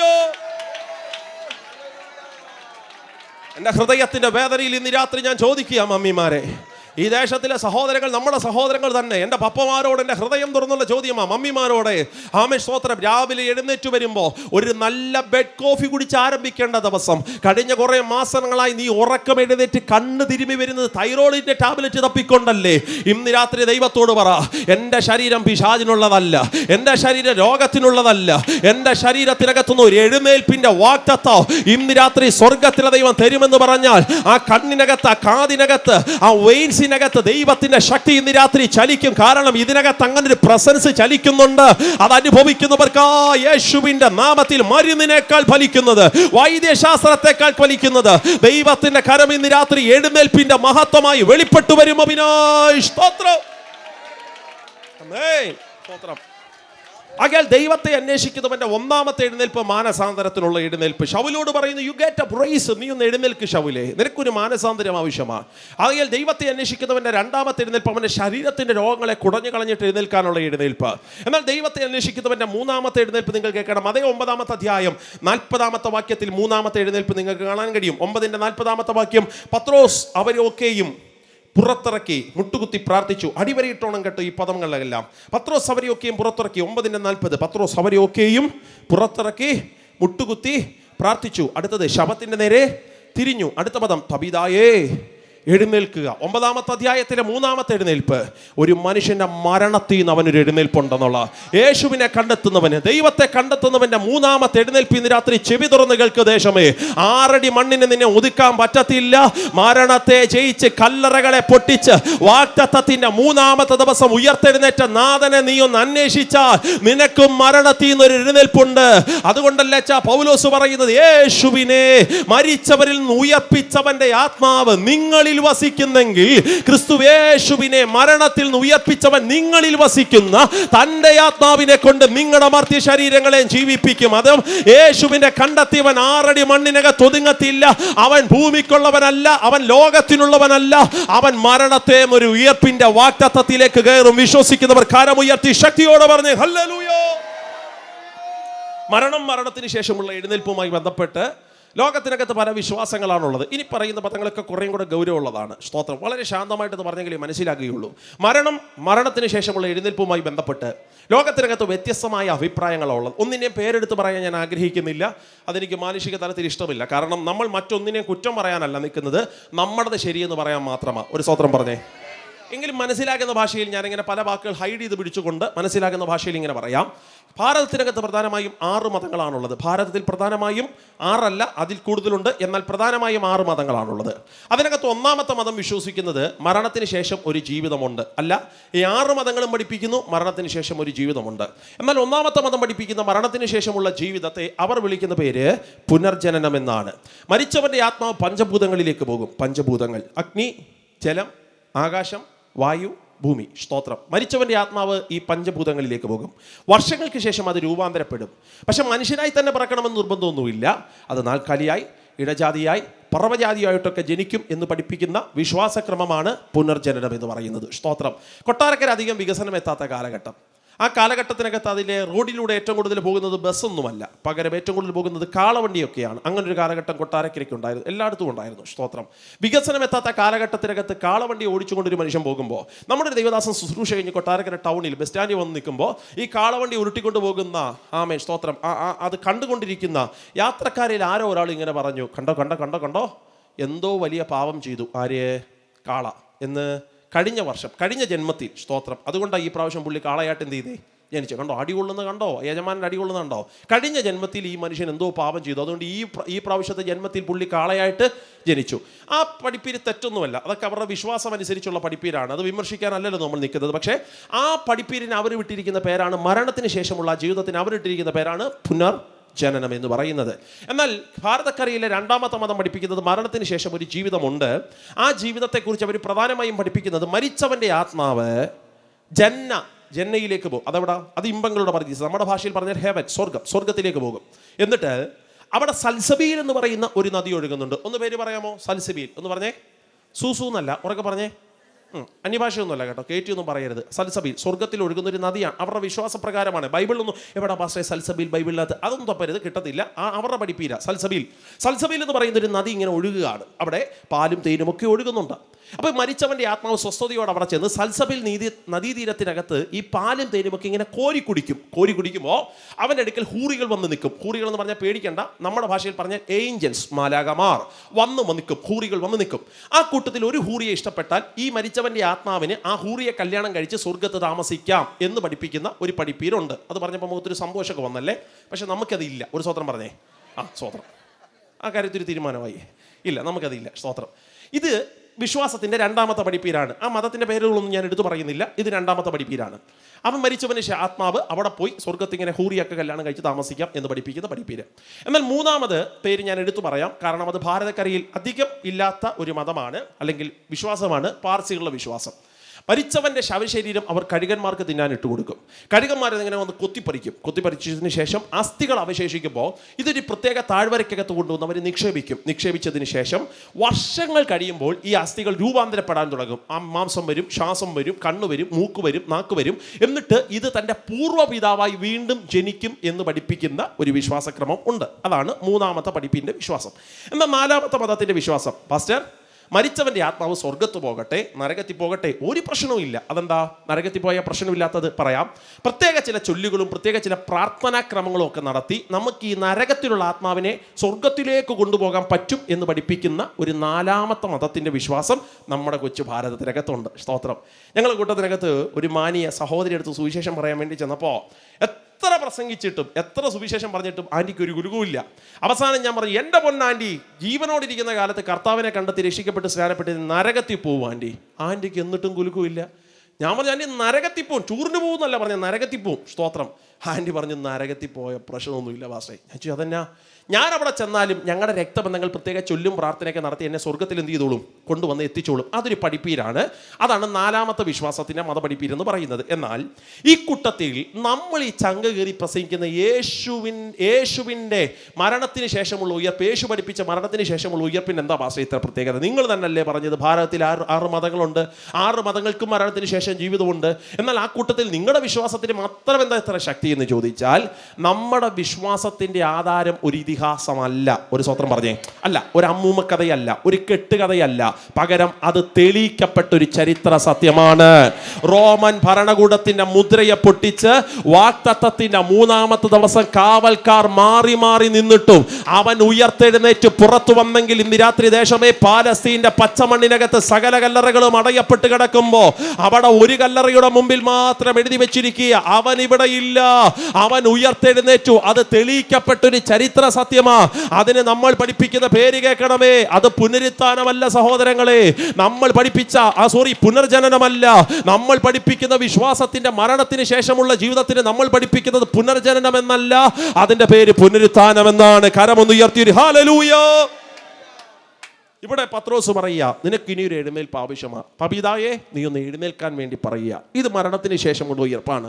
ഒരു മനുഷ്യൻ യേശുവിനെ കണ്ടെത്തിയാൽ സംഭവിക്കുന്ന 3 എഴുന്നേൽപ്പുകൾ ഞാൻ പറഞ്ഞു കഴിഞ്ഞു. ഇനി നമ്മൾ വായിച്ച കുറിവാക്യത്തിലേക്ക് വീണ്ടും മടങ്ങി വരിക. 9-ന്റെ 5-ാമത്തെ വാക്യം, നീ ആരാകുന്നു കർത്താവേ എന്ന് ചോദിച്ചതിന്. നീ ആരാകുന്നു കർത്താവേ എന്ന് ചോദിച്ചതിന്. ദൈവത്തെ അന്വേഷിക്കുക എന്നുള്ള ഈ പ്രസംഗത്തിൻ്റെ രണ്ടാം ഭാഗത്തിലേക്ക് ഞാൻ വരുമ്പോൾ, ദൈവത്തെ അന്വേഷിക്കുക എന്നുള്ള ഈ തലക്കെട്ടിനെ 4 ഭാഗങ്ങളാക്കി ഞാൻ വീണ്ടും തരംതിരിക്കാം. ഒന്ന്, ദൈവം ഇല്ല എന്ന് പറയുന്നവർ നമ്മുടെ ദേശത്തിനകത്തുണ്ട്. ദൈവമില്ല, സ്തോത്രം. അവരെക്കുറിച്ച് സങ്കീർത്തനക്കാരൻ പറയുന്നത് 14-ാമത്തെ സങ്കീർത്തനം അതിൻ്റെ 1-ാമത്തെ വാക്യത്തിൽ അവരെക്കുറിച്ച് കൃത്യമായി കിടപ്പുണ്ട്. ദൈവമില്ല എന്ന് മൂഢൻ തൻ്റെ ഹൃദയത്തിൽ. അപ്പോൾ എന്തുകൊണ്ടാണ് ഇവർ ദൈവമില്ലെന്ന് പറയാൻ കാരണം? ദൈവത്തെ അന്വേഷിക്കുക എന്നുള്ള വിഷയത്തിൽ ദേശം ഒന്നാമതറിയേണ്ട ചിന്ത ദൈവമില്ലെന്ന് പഠിപ്പിക്കുന്ന ഒരു പഠിപ്പീരാണ്. എന്തുകൊണ്ടാണ് ഇവർ ദൈവമില്ലെന്ന് പറയുന്നത്? ആ വാക്യത്തിൽ തന്നെ ഉണ്ട്. ഒന്ന്, അവൻ മൂഢനായതുകൊണ്ടാണ് ദൈവം ഇല്ലെന്ന് പറയുന്നത്. മൂഢൻ. വേദപുസ്തകത്തിൽ 3 പ്രധാനപ്പെട്ട സന്ദർഭത്തിലാണ് ദൈവം മനുഷ്യനെ മൂഢ എന്ന് വിളിച്ചത്. വിശദീകരിക്കാത്ത റെഫറൻസ് മാത്രം പറഞ്ഞു വിടാം. ഇരമ്യാ പ്രവാചകന്റെ പുസ്തകം 5-21 വാക്യത്തിൽ കണ്ണുണ്ടായിട്ടും കാണാതെയും ചെവി ഉണ്ടായിട്ടും കേൾക്കാതെയും ഇരിക്കുകയും ചെയ്യുന്ന മൂഢന്മാരും ബുദ്ധിഹീനരുമായ ജനമേ ഇത് കേൾപ്പിൻ എന്ന് പറയുക. അർത്ഥം, എല്ലാം അറിയാം പക്ഷെ ഒന്നും ഗ്രഹിക്കത്തില്ല. അവരെ മൂഢൻ എന്ന് വിളിച്ചു. ഒരു സ്തോത്രം പറഞ്ഞേ. എനിക്ക് തോന്നുന്നു പെന്തക്കോസ്തുകാരെ നമ്മളും ആ ഗ്രൂപ്പിൽ എപ്പോഴൊക്കെയോ വരുന്നുണ്ട്. സ്തോത്രം. എല്ലാം ഇങ്ങനെ ശ്രദ്ധിക്കും, പക്ഷേ എല്ലാം കേൾക്കും, എല്ലാത്തിനും കൈയടിക്കും, പക്ഷെ ഒന്നും ഗ്രഹിക്കുകയല്ല. അവരെ ബൈബിൾ വിളിച്ച പേരാണ് മൂഢൻ. സ്തോത്രം. ബൈബിൾ രണ്ടാമത് മൂഢൻ എന്ന് വിളിച്ചത് സദൃശ്യവാക്യം 18-ന്റെ 2-ാമത്തെ വാക്യത്തിൽ അവിടെ കിടക്കുന്നത് തൻ്റെ മനസ്സ് വെളിപ്പെടുത്തുന്നതിലല്ലാതെ മൂഢന് ബോധത്തിൽ ഇഷ്ടമില്ല. അർത്ഥം, തന്നിഷ്ടക്കാരനെ ബൈബിൾ വിളിച്ച പേരാണ് മൂഢൻ. തന്നിഷ്ടക്കാരൻ. നിങ്ങളുടെ വീട്ടിൽ അങ്ങനെ ആരെങ്കിലും ഉണ്ടോ? ആരുടെയൊക്കെയോ മനസ്സിനകത്തൂടെ ഇങ്ങനെ പാസ് ചെയ്ത് പോയി, എൻ്റെ വീട്ടിൽ ഒരുത്തി ഉണ്ട്, ഭയങ്കര തന്നിഷ്ടമാണ്. സ്തോത്രം. ഞാൻ പറയാം, അവരെ ബൈബിൾ വിളിച്ച പേരാണ് മൂഢൻ. സ്തോത്രം. നമ്മൾ പറയത്തില്ല, ഞങ്ങൾ കൊട്ടാരക്കരക്കാർ സാധാരണ പറയാറുണ്ട്, ഞാൻ പിടിച്ച മുയലിന് ഇവിടെയും പറയാറുണ്ടോ? തന്നിഷ്ടം. സ്തോത്രം. ഞാനാ പാസ് ശരി, ഞാനല്ലാതെ ശരി ആരുമില്ല. ആരോ കഴിഞ്ഞ ദിവസം അവർ ശരിയല്ല, അപ്പുറത്തെ ആൾ ശരിയല്ല, ഇപ്പുറത്തെ പാസ് ശരിയല്ല, മറ്റേ പുള്ളി ശരി, ആ സഭ ശരിയല്ല, പിന്നെ ആരാച്ചാ ശരി, ഞാൻ മാത്രമാണ് ശരി. അത് തന്നിഷ്ടമാണ്. സ്തോത്രം. അവരെ ബൈബിൾ വിളിച്ച പേരെന്താണ്? മൂഢൻ. എന്നാൽ ബൈബിൾ 3-ാമത് മൂഢാന്ന് വിളിച്ച വാക്യം നിങ്ങൾക്ക് കാണാതറിയാം. ദൈവമോ അവനോട്, മൂഢാ, ഈ രാത്രിയിൽ നിന്റെ ആത്മാവിനെ ചോദിച്ചാൽ നീ ഉണ്ടാക്കി വെച്ചതൊക്കെ ആർക്കാ? സ്തോത്രം. നീ ഈ സാലറിയൊക്കെ മേടിച്ചത് ആർക്കാ? ഞാനെപ്പോഴും പറയാറുണ്ട്, നമ്മളെ മലയാളികൾക്കൊരു പ്രശ്നമുണ്ട്. നമ്മൾ 60 വയസ്സ് വരെ 65 വയസ്സ് വരെയും ഓവർ ടൈം ഡ്യൂട്ടിയും ചെയ്യും, ജോലിയും ചെയ്യും, ഓവർ ടൈം ജോലിയും ചെയ്യും. എന്നിട്ട് 70-ാമത്തെ വയസ്സിൽ എല്ലാം കൂടെ ഹോസ്പിറ്റലിൽ കൊണ്ട് കൊടുക്കും. ഒരു സ്തോത്രം പറഞ്ഞേ. ആർക്കൊക്കെയാണ് ഉണ്ടാക്കി വെച്ചിരിക്കുന്നത്? സ്തോത്രം. മൂഢാ, നീ ഉണ്ടാക്കി വെച്ചതൊക്കെ ആർക്കാ നിന്റെ ആത്മാവിനെ ചോദിച്ചാൽ? ബൈബിൾ മൂഢ എന്ന് 3 സന്ദർഭത്തിൽ പ്രധാനമായി വിളിച്ചു. എന്നാൽ ഇവിടെ 4-ാമത്തെ ഒരു മേഖലയിൽ കർത്താവ് എടുത്തു പറയുകയാണ്. സ്തോത്രം. ദൈവമില്ല എന്ന് മൂഢൻ തൻ്റെ ഹൃദയത്തിൽ പറയുന്നു. അർത്ഥം, ദൈവത്തെ അന്വേഷിക്കുക എന്നുള്ള വിഷയത്തിൻ്റെ 1-ാം ഭാഗത്തിൽ ദൈവം ഇല്ല എന്ന് പറയുന്നവരെ മൂഢനാകുന്നത് കൊണ്ടാണ് അവർ ദൈവം ഇല്ല എന്ന് പറയുന്നത്. ഇനി അവിടുത്തെ അടുത്ത പദം കേൾക്കണേ. മൂഢൻ എവിടാ ഇത് പറയുന്നേ? ബുദ്ധിയിലല്ല ദൈവം ഇല്ലെന്ന് പറയുന്നേ. പിന്നെ എവിടാ? ഹൃദയത്തിൽ. സ്തോത്രം. അപ്പോൾ അവന് ബുദ്ധിയിലറിയാം ആരുണ്ട്, ദൈവമുണ്ട്. പക്ഷെ അവൻ ഹൃദയത്തെ പറഞ്ഞ് പഠിപ്പിക്കുക, ദൈവമില്ല, ദൈവമില്ല, ദൈവമില്ല. അപ്പം ബുദ്ധി പറയുന്നു ദൈവമുണ്ട്, നീ പ്രകൃതിയെ നോക്ക്, ദൈവമുണ്ട്. അപ്പം ഹൃദയം പറയും ദൈവമില്ല, ദൈവമില്ല. ബുദ്ധി പറയുക, നീ ആകാശത്തെ നോക്കി ഇത്രയൊക്കെ വിരിച്ചിരിക്കുന്നത് ആരാ? ദൈവമുണ്ട്. ബുദ്ധി പറയുക. അപ്പം മൂഢ ഹൃദയത്തെ ദൈവമില്ല, ദൈവമില്ല. ഇതെന്താ ഇങ്ങനെ പറയാൻ കാരണം എന്ന് ചോദിച്ചാൽ ആ വാക്യത്തിൽ തന്നെ അതിന് മറുപടി പറയുന്നുണ്ട്. മൂഢൻ ദൈവമില്ലെന്ന് പറയുന്നു. അടുത്ത പദത്തിനകത്ത് ഇങ്ങനെ കിടക്കുന്നത്, ദൈവമില്ല എന്ന് മൂഢൻ തന്റെ ഹൃദയത്തിൽ പറയുന്നു. അടുത്ത പദം, അവർ വഷളന്മാരായി. അപ്പൊ മൂഢൻ എന്തിനാ ഹൃദയത്തിൽ ഇത് പറഞ്ഞു പഠിപ്പിക്കുന്നേ? വഷളത്വം പ്രവർത്തിക്കാൻ. അത്രയും പിടി കിട്ടിയല്ലോ. ഒരു സ്വതന്ത്രം പറഞ്ഞേ. അർത്ഥം, പാപം അവൻ എന്ത് ചെയ്യണം? ദൈവം ഉണ്ടെന്ന് വരികിൽ പാപം ചെയ്യാൻ പറ്റത്തില്ല. പക്ഷെ ദൈവം ഇല്ലെന്ന് വരികിൽ എന്ത് ചെയ്യാം? സ്വതന്ത്രം. ഒരു മതസ്ഥാപകനുണ്ട്, മനുഷ്യൻ്റെ പേര് റസൂൽ എന്നാണ്. അത്രയും പറയുമ്പോൾ ചിലർക്ക് മനസ്സിലാകും, മതത്തിൻ്റെ പേര് എടുത്ത് പറയുന്നില്ല. ഈ റസൂൽ എന്ന് പറയുന്ന മനുഷ്യന് കൊച്ചു പ്രായത്തിൽ നരകത്തെക്കുറിച്ചൊരു ഭീതി അകത്ത് കയറി. സൺഡേ സ്കൂളിനകത്ത് നരകത്തെക്കുറിച്ചൊരു ഭീതി ആ മനുഷ്യനകത്ത് കയറി. പിന്നത്തേതിൽ ആ മനുഷ്യൻ വളർന്നപ്പോൾ അദ്ദേഹം സ്വന്തമായിട്ടൊരു മതം സൃഷ്ടിച്ചു. ആ മതത്തിനകത്ത് അദ്ദേഹം പറഞ്ഞു പഠിപ്പിച്ചു, നരകം എന്നൊരു സംഭവം ഒന്നും ഇല്ല. കാരണം അദ്ദേഹത്തിൻ്റെ നരകത്തെ പേടിയാ. ആണോ? ദൈവം ഇല്ലെന്ന് വരികിൽ പാപം ചെയ്യാം, ദൈവം ഉണ്ടെങ്കിൽ പാപം ചെയ്യാൻ പറ്റത്തില്ല. പാപം എന്നുള്ള വിഷയത്തെ ഇനി ഞാൻ 2 തട്ടുകളാക്കി തിരിക്കാം. ശ്രദ്ധിച്ചു കേട്ടോ. സ്തോത്രം. എനിക്കൊന്ന് കുറേ സംഭവം ഇപ്പോൾ അകത്തായി അല്ലേ? ഇനി ഒരു 1.5 മണിക്കൂറും കൂടി ഇരുന്നാൽ ഇതിൻ്റെ 1/4 ഭാഗം നമുക്ക് കവർ ചെയ്യാം. ഒരു സ്തോത്രം പറഞ്ഞേ. പാപം എന്നുള്ള വിഷയത്തെ ഇനിയും നമുക്ക് 2 ഭാഗങ്ങളാക്കി തിരിക്കാം. 1 വെളിപ്പെട്ട് നിൽക്കുന്ന പാപം, 2 മറഞ്ഞിരിക്കുന്ന പാപം. എല്ലാവരും കൂടെ ഒന്ന് പറഞ്ഞേ. മറഞ്ഞിരിക്കുന്ന പാപം. സ്തോത്രം. എനിക്കൊന്ന് കുറേ വർഷങ്ങൾക്ക് ശേഷം ഇത്രയും പ്രതികരിക്കുന്ന ഒരു കൺവെൻഷൻ വേദി ഞാൻ ആദ്യമായിട്ട് കാണുന്നത്. സ്തോത്രം. കൺവെൻഷനിൽ ഞങ്ങളെല്ലാവരും ഇങ്ങനെ സൈലൻ്റ് ആയിട്ടിരുന്ന് ഗ്രഹിക്കത്തേ ഉള്ളൂ. കുറേ വർഷങ്ങൾക്ക് ശേഷം ഇത്രയും പ്രതികരിക്കുന്ന ഒരു കൺവെൻഷൻ വേദി. സ്തോത്രം. അപ്പോൾ 1 വെളിപ്പെട്ട് നിൽക്കുന്ന പാപം, 2 മറഞ്ഞിരിക്കുന്ന പാപം. സ്തോത്രം. എന്താ വെളിപ്പെട്ട് നിൽക്കുന്ന പാപം, മറഞ്ഞിരിക്കുന്ന പാപം? പറയാം. ഇത് പറയണമെങ്കിൽ ഒരു സംഭവം വെളിപ്പെടുത്തണം. അച്ഛാ, അമ്മമ്മേ, ആൻറ്റി, നാട്ടുകാരെല്ലാം കൂടെ യേശുവിൻ്റെ അടുക്കൽ ഒരു സ്ത്രീയെ കൊണ്ട് നിർത്തി. പ്രശ്നം വ്യഭിചാരത്തിൽ പിടിച്ചു എന്നുള്ളതാണ്. നാട്ടുകാരെല്ലാം കൂടെ പറഞ്ഞു, കർത്താവ് എന്നടാ IPC 343 പറയുന്ന ഇവിടെ കല്ലെറിഞ്ഞു കൊല്ലണം. യേശു പറഞ്ഞു, ചുമ്മാതെ. IPC ഷാരോണും ഇൻഡിപെൻഡൻറ്റ് ഏജൊക്കെ അവിടെ നിൽക്കട്ടെ, തൻ്റെ ഉണ്ടെങ്കിൽ പാപമില്ലാത്തവൻ എന്ത് ചെയ്യണം? കല്ലെറിയണം. അപ്പോൾ നാട്ടുകാരെല്ലാം കൂടെ കല്ല് താഴെ ഇട്ടിട്ട് പോയി. ഇവിടെ 2 പാവം യേശു വെളിപ്പെടുത്തി. ആൻറ്റിയുടെ പാവം വെളിപ്പെട്ട് നിൽക്കുന്നതാണോ മറഞ്ഞിരിക്കുന്നതാണോ? ആൻറ്റിയുടെ വെളിപ്പെട്ട്. അവളിപ്പം ഭയങ്കര തരംഗ വിഷയമല്ലേ. അവളെ പാവം ലോകത്തിന് മൊത്തം മനസ്സിലായല്ലോ. ഇപ്പം നാട് മൊത്തം അവളെ ഫോട്ടോ വെച്ചാൽ നാട്ടുകാർ ട്രോൾ ഉണ്ടാക്കി എന്ത് ചെയ്യുന്നേ? സോഷ്യൽ മീഡിയയൊക്കെ അവളെ ഫോട്ടോ വെച്ച ഈ ട്രോൾ ഉണ്ടാക്കി കളിക്കുന്നേ അറിയാം. ആൺകൂട്ടത്തിൻ്റെ ഭാവമൊക്കെ, ദിലീപിൻ്റെ ഭാവമൊക്കെ. അപ്പം ഇതിന് താഴെ കമൻ്റ് ഇടുന്ന കുറേ അച്ചായമാരുണ്ടല്ലോ, അവർ ചിന്തിക്കുന്നത് അവരുടെ ഭാവം ആർക്കും അറിയത്തില്ല. ആ തൻ്റെ ഇടത്തിൻ്റെ പുറത്തെ ഈ കമൻറ്റ്. ഞാൻ പറയുന്ന സത്യത്തിൽ ഈ വെളിപ്പെട്ടവരുടെ ഭാവത്തെക്കാൾ ഇരട്ടിയാണ് ഈ കമൻറ്റ് ഇടുന്നവൻ്റെ ഭാവം. അവൻ ആ ഭാവത്തിൽ PhD എടുത്തവനാണ്. പക്ഷെ അവൻ്റെ ഭാവം ഇത്ര നാട് മൊത്തം എന്ത് ചെയ്തിട്ടില്ല, അറിഞ്ഞിട്ടില്ല. അപ്പോൾ ഈ നാട് മൊത്തം ഇങ്ങനെ കല്ല് താഴെ ഇട്ടിട്ട് പോയപ്പോൾ യേശു കർത്താവ് ഇങ്ങനെ കൈയടിച്ച് വിളിച്ചു, hello George George George George ഇങ്ങ് വാ, പോവല്ലേ. എന്തോ കഴിഞ്ഞ ആഴ്ച ഭാര്യയോട് ഭയങ്കര പ്രശ്നമായിരുന്നു, അതുകൊണ്ടാണ് കല്ല് താഴെ ഇട്ടല്ലേ. യേശു ചോദിച്ചോ? ഇല്ല. സ്തോത്രം. തോമസേ പോവല്ലേ പോവല്ലേ ഇങ്ങ് വാ. എന്തോ ഇന്നലെ ഇച്ചിരി സിഗരറ്റ് വലിച്ചായിരുന്നു, അതുകൊണ്ടാണ് കല്ല് താഴെ ഇട്ടല്ലേ. യേശു ചോദിച്ചോ? ഇല്ല. അതിനർത്ഥം ഇട്ടവന് പാപം ഇല്ലെന്നാണോ? ഉണ്ട്. പക്ഷെ ആ പാപം ആർക്കും, അത് മറഞ്ഞിരിക്കുന്നതാണോ വെളിപ്പെട്ട് നിൽക്കുന്നതാണോ? മറഞ്ഞിരിക്കുന്ന പാപം. സ്തോത്രം. അങ്ങനാണെങ്കിൽ എൻ്റെ ഒരു കൊച്ചു ചോദ്യമാണേ, നമ്മുടെ പാപം വെളിപ്പെട്ട് നിൽക്കുന്നതാണോ മറഞ്ഞിരിക്കുന്നതാണോ? പറഞ്ഞു. അത് പറഞ്ഞതിൻ്റെ പേരിലെങ്കിലും സ്വർഗ്ഗത്ത് പോകും കേട്ടോ, സത്യം പറഞ്ഞല്ലോ. നമ്മുടെ പാപം മറഞ്ഞ് ആ തൻ്റെ ഇടം ഉള്ളത് കൊണ്ടല്ലേ ഈ വന്നിരിക്കുന്നേ, ആണെന്നോ അല്ലെന്നോ? സ്തോത്രം. ഞാൻ എൻ്റെ ഒരു കൊച്ചു ചർച്ച എന്ന രീതിയിൽ ഞാൻ ചോദിക്കുക, എപ്പോഴും ഞാൻ ചോദിക്കുന്ന ചോദ്യം, ഈ തലേ സ്ക്രാഫ് ഇട്ടുകൊണ്ടിരിക്കുന്ന നമ്മളാണോ യഥാർത്ഥ നമ്മൾ? ആണെന്നോ അല്ലെന്നോ? അങ്കിൾമാരെ, ഈ വന്നിരുന്ന് സ്തോത്രം സൈലൻ്റ് ആയിട്ട് പറയുന്നത് നമ്മളാണോ യഥാർത്ഥ നമ്മൾ? പ്രസംഗിക്കുന്നത് ഞാൻ ഉൾപ്പെടെ ചോദിക്കുന്നേ, ആണെന്നോ അല്ലെന്നോ? അല്ല. സ്തോത്രം. നമ്മൾ പോലും നമ്മളെ അകത്തറിയാതെ ഇരിക്കുന്നൊരു മനുഷ്യൻ, അവൻ എപ്പം വേണേലും പുറത്ത്. പിന്നെ അവൻ ആരാന്ന് കൃത്യമായിട്ട് അറിയണമെങ്കിൽ ഒരു യോഗത്തിലൊന്നും മനസ്സിലാവത്തില്ല. പാസ് 1 മാസം ഞങ്ങളുടെ വീട്ടിൽ വന്ന് താമസിക്കാമോ?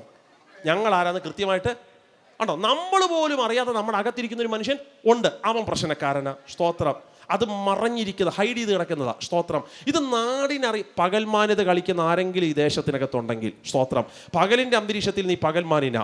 പക്ഷെ ഇന്ന് രാത്രി ഞാൻ എടുത്തു പറയുന്നു, ഇരുട്ടിൻ്റെ മറവിൽ ആരും കാണാതെ റൂമിനകത്ത് കഥകടച്ച് ലോക്കെല്ലാം ഇട്ട് ആയിരക്കണക്കിന് ലോക്കുള്ള ഫേസ് ID ഉള്ള നിന്റെ മൊബൈൽ ഫോണിൻ്റെ ലോക്ക് അഴിച്ച് നീ കയറിറങ്ങിപ്പോകുന്ന സൈറ്റുകൾ, നീ കാണുന്ന വീഡിയോസുകൾ, നിനക്ക് വരുന്ന മെസ്സേജുകൾ, നീ കൊടുക്കുന്ന റിപ്ലൈ, ഇതൊക്കെ നോക്കി മാർക്കിടുന്നൊരു ദൈവത്തെയാച്ചാ നമ്മൾ ആരാധിക്കുന്നേ.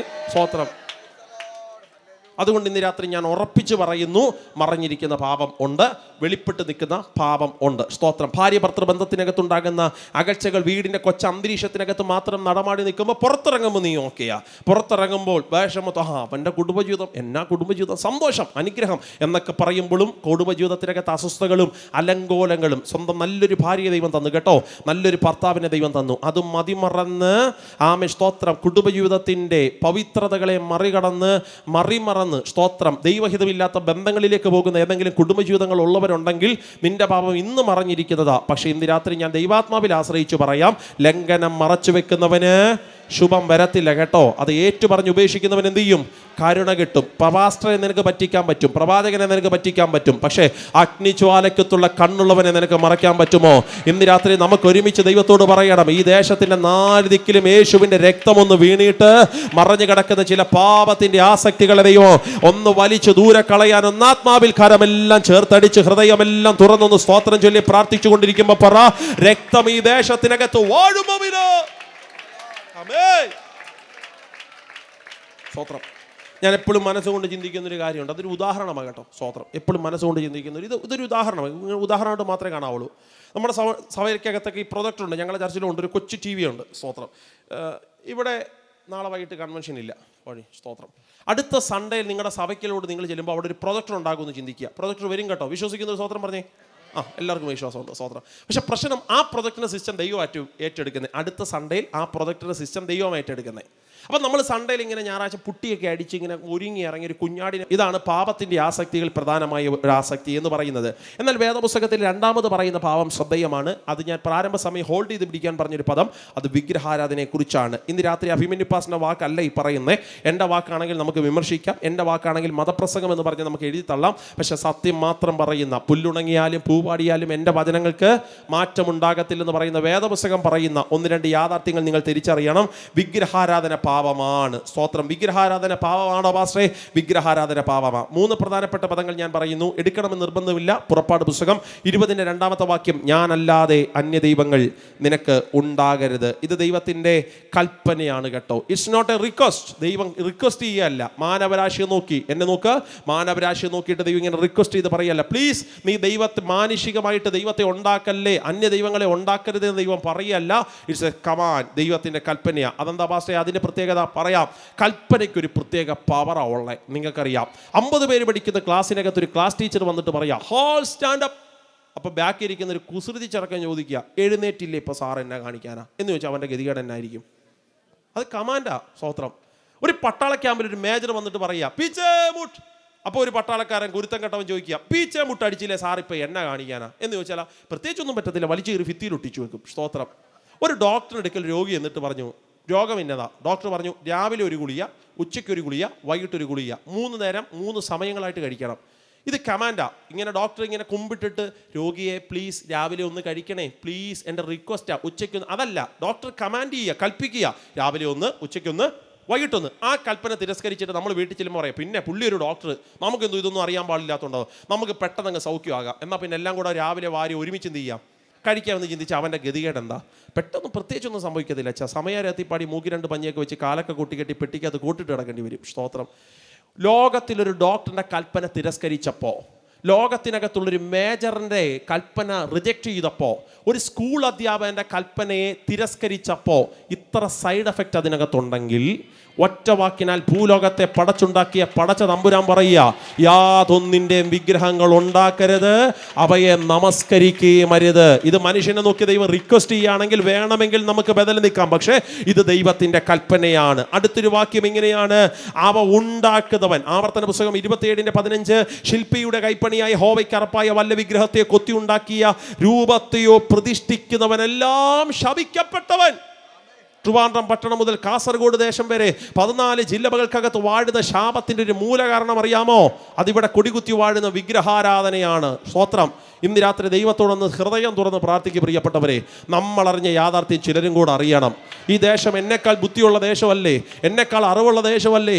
നിങ്ങളിതൊരു മതപ്രസംഗമായി ചിന്തിക്കാതെ ബുദ്ധി കൊണ്ട് ചിന്തിക്കുക പ്രിയപ്പെട്ടവരെ. മനുഷ്യൻ അവൻ്റെ കൈവേലകൾക്കകത്ത് കൊണ്ടുണ്ടാക്കിയ സൃഷ്ടിയാണോ നീ ആരാധിക്കേണ്ടത്, അതോ സൃഷ്ടികർത്താവായ ദൈവത്തെയാണോ ഇന്ന് രാത്രി നീ ആരാധിക്കേണ്ടത്? പറ. ഇത് ദൈവത്തിൻ്റെ കൽപ്പനയുമാണ്, അത് പാപമാണെന്ന് വേദപുസ്തകം പറയുക. ആകയാൽ വേദപുസ്തകത്തിനകത്ത് 1-ാമത്തെ മേഖലയിൽ ദൈവത്തെ അന്വേഷിക്കുന്നവൻ പറയുന്നു ദൈവമില്ല, കാരണം അവന് മൂഢനാണ്. 2, അവന് വഷളത്വം പ്രവർത്തിക്കണം, അത് പാപം ചെയ്യണം. 3-ാമത്തെ കാരണം ദൈവത്തിൻ്റെ ന്യായവിധിയെ ഭയപ്പെട്ടിട്ടാണ് അവൻ ദൈവം ഇല്ല എന്ന് പറയാനുള്ള കാരണം ദൈവത്തിൻ്റെ ന്യായവിധിയെ ഭയപ്പെട്ടത് കൊണ്ടാണ്. 3 ന്യായവിധികൾ ഞാൻ പറയാം. സകലവും അറിഞ്ഞവർക്കൊരു ന്യായവിധിയുണ്ട്. 2 ആമേൻ ദൂതന്മാർക്ക് ന്യായവിധിയുണ്ട്. 3 സൊദോമും ഗൊമോറയ്ക്ക് ന്യായവിധിയുണ്ട്. 1 ആവർത്തിക്കുന്നു, സകലവും അറിഞ്ഞവർക്കൊരു ന്യായവിധിയുണ്ട്. ആരാ സകലവും അറിഞ്ഞത്? സകലവും അറിഞ്ഞ പെന്തക്കോസുകാരായ നമ്മളാ. അപ്പം നമുക്കൊരു ന്യായവിധി ഉണ്ട്. അടുത്തിരിക്കുന്ന ആളെ കരമൊക്കെ ഒന്ന് പിടിച്ച് ചിരിച്ചുകൊണ്ട് പറഞ്ഞാട്ടെ, വടിവെട്ടാൻ ദൈവം പോയിട്ടേ ഉള്ളൂ. സന്തോഷത്തോടെ പറഞ്ഞാട്ടെ, വടിവെട്ടാൻ ദൈവം പോയിട്ടേ ഉള്ളൂ. അടി തുടങ്ങുന്നെങ്കിൽ നമുക്കിട്ടേ തുടങ്ങത്തുള്ളൂ. സ്തോത്രം. ബാക്കിയുണ്ടോ പാസ്റ്റേ? ബാക്കിയുണ്ട്. ഏതാ ന്യായവിധി? ഗ്രഹത്തിൽ നിന്ന്, ദൈവഗ്രഹത്തിൽ നിന്ന് ആരംഭിച്ചാൽ അനുസരിക്കാത്തവൻ്റെ ഗതി എന്താകും? ഇനി നിങ്ങൾക്ക് സന്തോഷമുള്ളൊരു കാര്യം പറയാം. ഈ ദൈവഗ്രഹത്തെ നിന്ന് അടി തുടങ്ങിയാൽ ആദ്യത്തെ അടി ആർക്കാന്ന് കേൾക്കണോ? പറ പാസ്റ്റേ. ആദ്യത്തെ അടി പാസ്റ്റർമാരെ ഞങ്ങൾക്ക് കിട്ടാം. സ്തോത്രം. ഉണ്ടോ? അത് പറഞ്ഞപ്പോൾ ഒരു സന്തോഷമൊക്കെ വന്നു നിങ്ങൾക്ക്. പൗലോസ് പറയുന്നൊരു വാക്യമുണ്ട്, ന്യായവിധി വരുമെന്നറിഞ്ഞ് നിങ്ങളിൽ ഒത്തിരി പേർ ഉപദേഷ്ടാക്കന്മാർ ആകരുത്. സ്തോത്രം. രസമാണ് കേൾക്കാൻ. ഇൻട്രൊഡക്ഷനൊക്കെ പറഞ്ഞപ്പോൾ ഒരു കുളിർമയൊക്കെ ലോക രാജ്യങ്ങളിൽ പ്രയോജനപ്പെടുന്ന വിലയേറിയ കർത്താവിൻ്റെ അഭിഷക്തൻ pastor, reverend, doctor, so and so, ഇപ്പം വന്ന് സുവിശേഷം പ്രസംഗിക്കുക എന്നൊക്കെ പറയുമ്പോൾ ഒരു കുളിർമയൊക്കെ ഉണ്ട്. പക്ഷേ യോഗം കഴിഞ്ഞ് തിരിച്ച് കൊട്ടാരക്കലോട്ട് പോകുമ്പോൾ വണ്ടിക്കകത്തറിയുന്ന ദൈവസാരം എന്നോട് പറയും, എടാ പ്രസംഗം നീ ഗുണപ്പെട്ടില്ല. പിന്നെ കേട്ട അവരെങ്ങനെയാണ് മാനസാന്തരം? ആദ്യത്തെ അടി ദൈവം എനിക്കിട്ടേ തരത്തുള്ളൂ. ഒരു സ്വത്രം പറഞ്ഞേ ആണോ? അപ്പോൾ 1-ാമത്തെ അടി ആമൻ ഗ്രഹത്തെ നിന്ന് ആരംഭിക്കും. 2-ാമത്തെ അടി ദൂതന്മാർക്കുള്ള ന്യായവിധിയാണ്. 2 കൊണ്ട് മുഖംമൂടി, 2 കൊണ്ട് പാദമൂടി പറന്ന് സൈന്യങ്ങളുടെ ഹോവ, ദൈവമായ ഹോവ പരിശുദ്ധൻ പരിശുദ്ധൻ പരിശുദ്ധൻ എന്ന് ആർത്ത് വിളിക്കുന്ന ദൈവത്തിൻ്റെ ദൂതന്മാർ അങ്ങാണ്ട് വാഴ്ച കാത്തുകൊള്ളത്തിന് ഇച്ചിരി നേരം ഒന്ന് ഉത്തരവാദിത്വം ഒന്ന് നിഗളിച്ചു. ഞങ്ങൾക്ക് ദൈവത്തെ പോലെ ആയാലെന്താ? ഒന്ന് നിഗളിച്ചപ്പോൾ തമ്പുരാൻ അവരെ അവസാനത്തെ വിധിക്ക് വേണ്ടി എന്ത് ചെയ്തിരിക്കുക? സൂക്ഷിച്ചു വെച്ചിരിക്കുക. അപ്പം നമ്മുടെ ഗതികേടോ? അടി കിട്ടും. സ്വോത്രം പറഞ്ഞേ. അക്കാര്യത്തിൽ ഒരു കൺഫ്യൂഷൻ അങ്ങ് മാറി. 3 സൊദോമും ഗൊമോറ, അത് ജാതീയ പട്ടണങ്ങളാണ്. ഈ 3 ന്യായവിധികൾ നടപ്പാക്കുന്ന 5 കോടതികളുണ്ട്. പാസ്റ്റർ, ഞങ്ങൾ പെന്തക്കോസുകാരാണ്, ഞങ്ങൾ കോടതിയിലൊന്നും കയറത്തില്ലെന്ന് എത്ര വാശി പിടിച്ചാലും ഈ 3 ന്യായവിധികൾ നടപ്പാക്കുന്ന 5 കോടതികളുണ്ട്. 1-ാമത്തെ കോടതി മനസ്സാക്ഷിയുടെ കോടതി. സ്തോത്രം. ആദ്യം മക്കളെ, കുഞ്ഞുങ്ങളൊക്കെ കേട്ടോ, ഒരു കൊച്ചു തെറ്റൊക്കെ ചെയ്യുമ്പോൾ നാട്ടിൽ ദൈവം പരസ്യമാക്കത്തില്ല കേട്ടോ, പേടിക്കേണ്ട. ആദ്യം അത് മനസാക്ഷിയുടെ കോടതിക്ക് ദൈവം കൊണ്ടുവരും. അവിടെ കേസ് തീർപ്പ് കൽപ്പിച്ചാൽ നമ്മൾ രക്ഷപ്പെട്ടു. ഒരു സ്വതന്ത്രം പറഞ്ഞേ. രണ്ടാമത്തെ കോടതി ബാലശിക്ഷ നടപ്പാക്കുന്ന കോടതി. അവിടെ ഞാനും കർത്താവും മാത്രമേ കാണത്തുള്ളൂ. അപ്പൻ താൻ സ്നേഹിക്കുന്ന ഒരു യോഗം കഴിഞ്ഞ് പുറത്തോട്ട് ഇറങ്ങിയപ്പോൾ എനിക്ക് ഇന്നും ഓർമ്മയുണ്ട്, ഒരു ആൻറ്റി എൻ്റെ അടുത്ത്, അമ്മച്ചിയല്ല, ഒരു ആൻറ്റി എൻ്റെ അടുത്ത് ഓടി വന്നിട്ട് പറഞ്ഞു, വാസേ കഴിഞ്ഞ 34 വർഷമായി ഞാൻ യേശുവിനെ അറിഞ്ഞിട്ട്. ഞാൻ പറഞ്ഞു, ഗോഡ് ബ്ലസ് യു, ദൈവം അനുഗ്രഹിക്കട്ടെ, എനിക്ക് അത്രയും പ്രായമേ ഉള്ളൂ, നിങ്ങൾ അത്രയും വർഷമായില്ലേ യേശുവിനെ അറിഞ്ഞിട്ട്. അതല്ല വാസേ. ഞാൻ ചോദിച്ചു, ഏതല്ല? കഴിഞ്ഞ 34 വർഷമായിട്ട് എൻ്റെ ദൈവം എന്നെ ഒരു കൊച്ചടി പോലും ചെയ്തിട്ടില്ല, അടിച്ചിട്ടില്ല. ഭയങ്കര അഭിമാനത്തോടെ പറഞ്ഞു. ഞാൻ മനസ്സിൽ ചിന്തിച്ചു, അമ്മച്ചിയെടുത്ത് ഞാൻ പറഞ്ഞു, ആൻ്റെ അടുത്ത് ഞാൻ പറഞ്ഞില്ല കേട്ടോ, കാരണം അറ്റാക്ക് വരും. സ്തോത്രം. ഞാൻ മനസ്സിൽ ചിന്തിച്ചു, എൻ്റെ കർത്താവേ 34 വർഷത്തെ എല്ലാം കൂടെ ഒരുമിച്ച് കൊടുക്കാനിരിക്കുകയാണോ? സ്തോത്രം. ഈ അമ്മച്ചി ഇത് താങ്ങുകയല്ല. ഞാൻ പറയുന്നത് പലിശയ്ക്ക് വെക്കരുത് കേട്ടോ. ഇന്ന് തൊട്ട് പ്രഭാത പ്രാർത്ഥന എഴുന്നേൽക്കുമ്പോൾ മുട്ടിമേൽ നിൽക്കണം. പ്രഭാത പ്രാർത്ഥന എഴുന്നേറ്റ് മുട്ടിമേൽ നിന്നിട്ട് കർത്താവേ ഇന്നലെ 2 കള്ളം പറഞ്ഞു, അടി തന്നില്ല, മറന്നുപോയി, ഈ ദിവസങ്ങളിൽ ഇച്ചിരി തിരക്കല്ലയോ നീ, എന്താ അടി തരാഞ്ഞേ എന്ന് ചോദിച്ച് കൈ നീട്ടി എന്ന് ചോദിച്ചു അടി മേടിച്ചോണം. ഒരു സ്വതന്ത്രം പറഞ്ഞേ. പലിശയ്ക്ക് വെച്ചാൽ പലിശ ഉൾപ്പെടെ അത് ബാലശിക്ഷ നടപ്പാക്കുന്ന കോടതി. അപ്പൻ താൻ സ്നേഹിക്കുന്ന മക്കളെ ശിക്ഷിക്കുന്നു. അപ്പോൾ 1 സ്തോത്രം മനസാക്ഷിയുടെ കോടതി, 2 ബാലശിക്ഷ നടപ്പാക്കുന്ന കോടതി. 3ാമത്തെ കോടതി നമ്മുടെ വീടൊരു കോടതിയാണ്. സ്വന്തം പപ്പയുടെ മമ്മിന്ന് അടി കിട്ടിയൊരു മാത്രം സ്തോത്രം ഒന്നും പറയണ്ട, കാര്യം ഒന്നും ഉയർത്തി കാണിച്ചാൽ സ്വന്തം പപ്പയുടെ മമ്മിയുടെ അത് വീട് കോടതി ആയതുകൊണ്ടല്ലേ വീട്ടിൽ നിന്ന് കിട്ടിയത്. വീടൊരു കൊച്ചു കോടതിയാണ്. അവിടെ നമ്മളെ ക്രമീകരിക്കുന്ന നല്ല നടപ്പ്, ബാലൻ നടക്കുന്ന വഴിയിൽ അവനെ അഭ്യസിപ്പിക്കുക. വൃത്തനായാലും അവനെന്ത് ചെയ്യത്തില്ല, അത് നമ്മുടെ വീട്ടിൽ നിന്ന് കിട്ടുന്ന ശീലമാണ്. വീട്ട് ഒരു കൊച്ചു കോടതിയാണ്. സ്തോത്രം. 4ാമത്തെ കോടതി നമ്മുടെ സഭയൊരു കോടതിയാണ്. കുടുംബ വഴക്കൊക്കെ ഉണ്ടാകും, കുടുംബ കോടതിയിലോട്ട് വെച്ച് പിടിക്കല്ലേ, സഭ എന്ന കോടതിയിലോട്ട് വാ. ഇവിടെ പ്രാർത്ഥിക്കുന്ന അഭിഷക്തന്മാരുണ്ട്, കൃപയുള്ള മൂപ്പന്മാരുണ്ട്, അവരുടെ സാന്നിധ്യത്തിൽ പരിഹാരം വരുത്തും. സ്തോത്രം. സഭയൊരു കോടതി. ഞാൻ ഡിഗ്രിക്ക് പഠിക്കുന്ന സമയത്ത് എൻ്റെ കൂടെ മുസ്ലിം കൂട്ടുകാരുണ്ട്, പ്ലസ് പെന്തക്കോസുകാരുണ്ട്. അപ്പോൾ ഈ പെന്തക്കോസുകാർ പിള്ളേർ കുരുത്തക്കേട് കാണിക്കുമ്പോൾ മുസ്ലിം കൂട്ടുകാർ പറയുന്നൊരു കാര്യമുണ്ട്, എടാ നിൻ്റെ പാസ്റ്ററെ ഒന്ന് കാണട്ടാ എന്ന് പറഞ്ഞാൽ പാസ്റ്റർ അടുത്ത് പറഞ്ഞാൽ നിന്നെ തൂക്കിക്കൊല്ലും എന്നുള്ള അർത്ഥമൊന്നുമില്ല. പാസ്റ്ററോട് പറഞ്ഞാൽ നിൻ്റെ കാര്യത്തിൽ ഒരു തീരുമാനം, അതൊരു സഭ കോടതിയാണെന്നുള്ള അർത്ഥം. ഈ 4 കോടതി കഴിഞ്ഞിട്ട് പിന്നെ കയറുന്ന കോടതി 5ാമത്തെ കോടതി. അതെവിടാണെന്നറിയാമോ? സ്വർഗീയ കോടതി, ഹൈക്കോർട്ട്, സുപ്രീം കോടതി, മേളില. ഇനി രസം എന്നാന്ന് അറിയാമോ? ഈ 4 കോടതിയിൽ പ്രശ്നം പരിഹരിക്കാതെ മേളിലോട്ട് പോകാൻ നിൽക്കല്ലേ കേട്ടോ. ദൈവത്തോട് പ്രാർത്ഥിക്കണം. അപ്പോൾ നമ്മൾ പറയും അവിടെ ചെന്ന് എല്ലാം കൂടെ അങ്ങ് തീർപ്പ് കൽപ്പിക്കാൻ പാസ്റ്റേ, മെനക്കേടാ. അവിടെ ചെന്നൊരു പ്രശ്നമുണ്ട്, വിസ്താരത്തിന് സമയമില്ല. അതെന്താ പാസ്റ്റേ? ആപാലവൃത്തം ഞാൻ നിൽക്കുമല്ലയോ, നമുക്ക് എവിടെ സംസാരിക്കാൻ സമയം? അവിടെ ഒറ്റ ഇതേ ഉള്ളൂ. കർത്താവ് പറയും, ദൂതൻ പറഞ്ഞു യെസ് പ്രസന്റ്, പുസ്തകം തുറക്ക്. പുസ്തകം തുറന്നു. സൂസിയുടെ പേരുണ്ടോ? ഇല്ല. വെട്ടിയെടുത്ത് നരകത്തിലിട്ടു. അപ്പോൾ സൂസി പറയും, കർത്താവ് ഒരു സെക്കൻഡ് ഒരു കാര്യം പറയണ്ടേ. ദൈവം പറഞ്ഞു, ചുപ്പരഹോ മിണ്ടല്. കഴിഞ്ഞ 4 കോടതി പറയാൻ അവസരം. മനസാക്ഷി കൊണ്ടുവന്നില്ലേ? അന്ന് കുത്തരൊക്കെ ഉണ്ടായില്ലേ? എന്താ മനസാന്തരപ്പെടാഞ്ഞേ?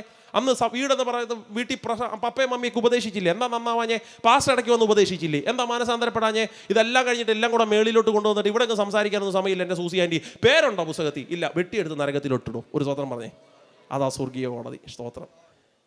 ഈ ന്യായവിധി ഭയപ്പെട്ടിട്ട് മനുഷ്യൻ പറയുകയാണ് ദൈവം ഇല്ല. സ്തോത്രം. അപ്പോൾ 1 അവൻ മൂടൻ, 2 അവന് വഷളത്വം പ്രവർത്തിക്കണം, 3 അവൻ ന്യായവിധിയെ ഭയക്കുന്നു.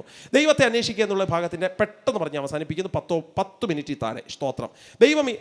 ദൈവത്തെ അന്വേഷിക്കുക എന്നുള്ള വിഷയത്തിൻ്റെ 1 ദൈവം ഇല്ലെന്ന് പറയുന്നവർ, 2 ദൈവത്തെ അന്വേഷിക്കുന്നവർ. തൊട്ട് താഴത്തെ വാക്യത്തിൽ തന്നെയുണ്ട്, ദൈവത്തെ അന്വേഷിക്കുന്ന ബുദ്ധിമാന്മാർ ഉണ്ടോ എന്ന് കാണുവാൻ ദൈവം സ്വർഗത്തിൽ നിന്ന് മനുഷ്യപുത്രന്മാരെ നോക്കുന്നു. ദൈവത്തെ അന്വേഷിക്കുക എന്നുള്ള ഭാഗത്തിനകത്ത് ദൈവത്തെ അന്വേഷിക്കുന്നവരെ കുറിച്ച് വേദപുസ്തകം പറയുന്ന ഒരു വാക്യം ഞാൻ പറയാം. ലൂക്കോസിന്റെ സുവിശേഷം നിങ്ങൾ എടുക്കണം നിർബന്ധമില്ല, ഇതൊരു വചനമാക്കിയാൽ അങ്ങ് പറഞ്ഞേച്ചും പ്രാർത്ഥിക്കുക. ലൂക്കോസിന്റെ സുവിശേഷം 2-ാമത്തെ അധ്യായം അതിൻ്റെ 10-ാമത്തെ വാക്യം. ദൈവത്തെ അന്വേഷിക്കുന്ന ഒരു ഗ്രൂപ്പിനെ നിങ്ങൾ അവിടെ കണ്ടോ? ലൂക്കോസ് 2-ന്റെ 10-ാമത്തെ വാക്യത്തിൽ ദൈവത്തെ അന്വേഷിക്കുന്ന ഒരു ഗ്രൂപ്പിനെ, 2-ന്റെ 15-ാമത്തെ വാക്യം, ദൂതന്മാർ അവരെ വിട്ട് സ്വർഗത്തിൽ പോയ ശേഷം ഇടയന്മാർ നാം ബേഥലഹേമോളം ചെന്ന് കർത്താവ് നമ്മോട് അറിയിച്ച ഈ സംഭവം അവരൊന്ന് അന്വേഷിക്കുക. എന്തു അന്വേഷിക്കുന്നേ? യേശുവിൻ്റെ ജനനത്തെക്കുറിച്ച് ബുദ്ധിമാന്മാർ അന്വേഷിക്കുക. യേശുവിനെ അന്വേഷിക്കുന്നവർ, അവർ അന്വേഷിക്കുന്നതിൻ്റെ വാർത്ത 10-ാമത്തെ വാക്യത്തിലുണ്ട്. ദൂതൻ അവരോട് ഭയപ്പെടേണ്ട, സർവ്വജനത്തിനും ഉണ്ടാകാനുള്ള മഹാസന്തോഷം ഞാൻ നിങ്ങളോട് സുവിശേഷിക്കുന്നു. എന്താ വർത്തമാനം? അടുത്ത പദം എല്ലാവരും കൂടെ ശബ്ദം ഉയർത്തി ഒന്ന് വായിക്കാമോ?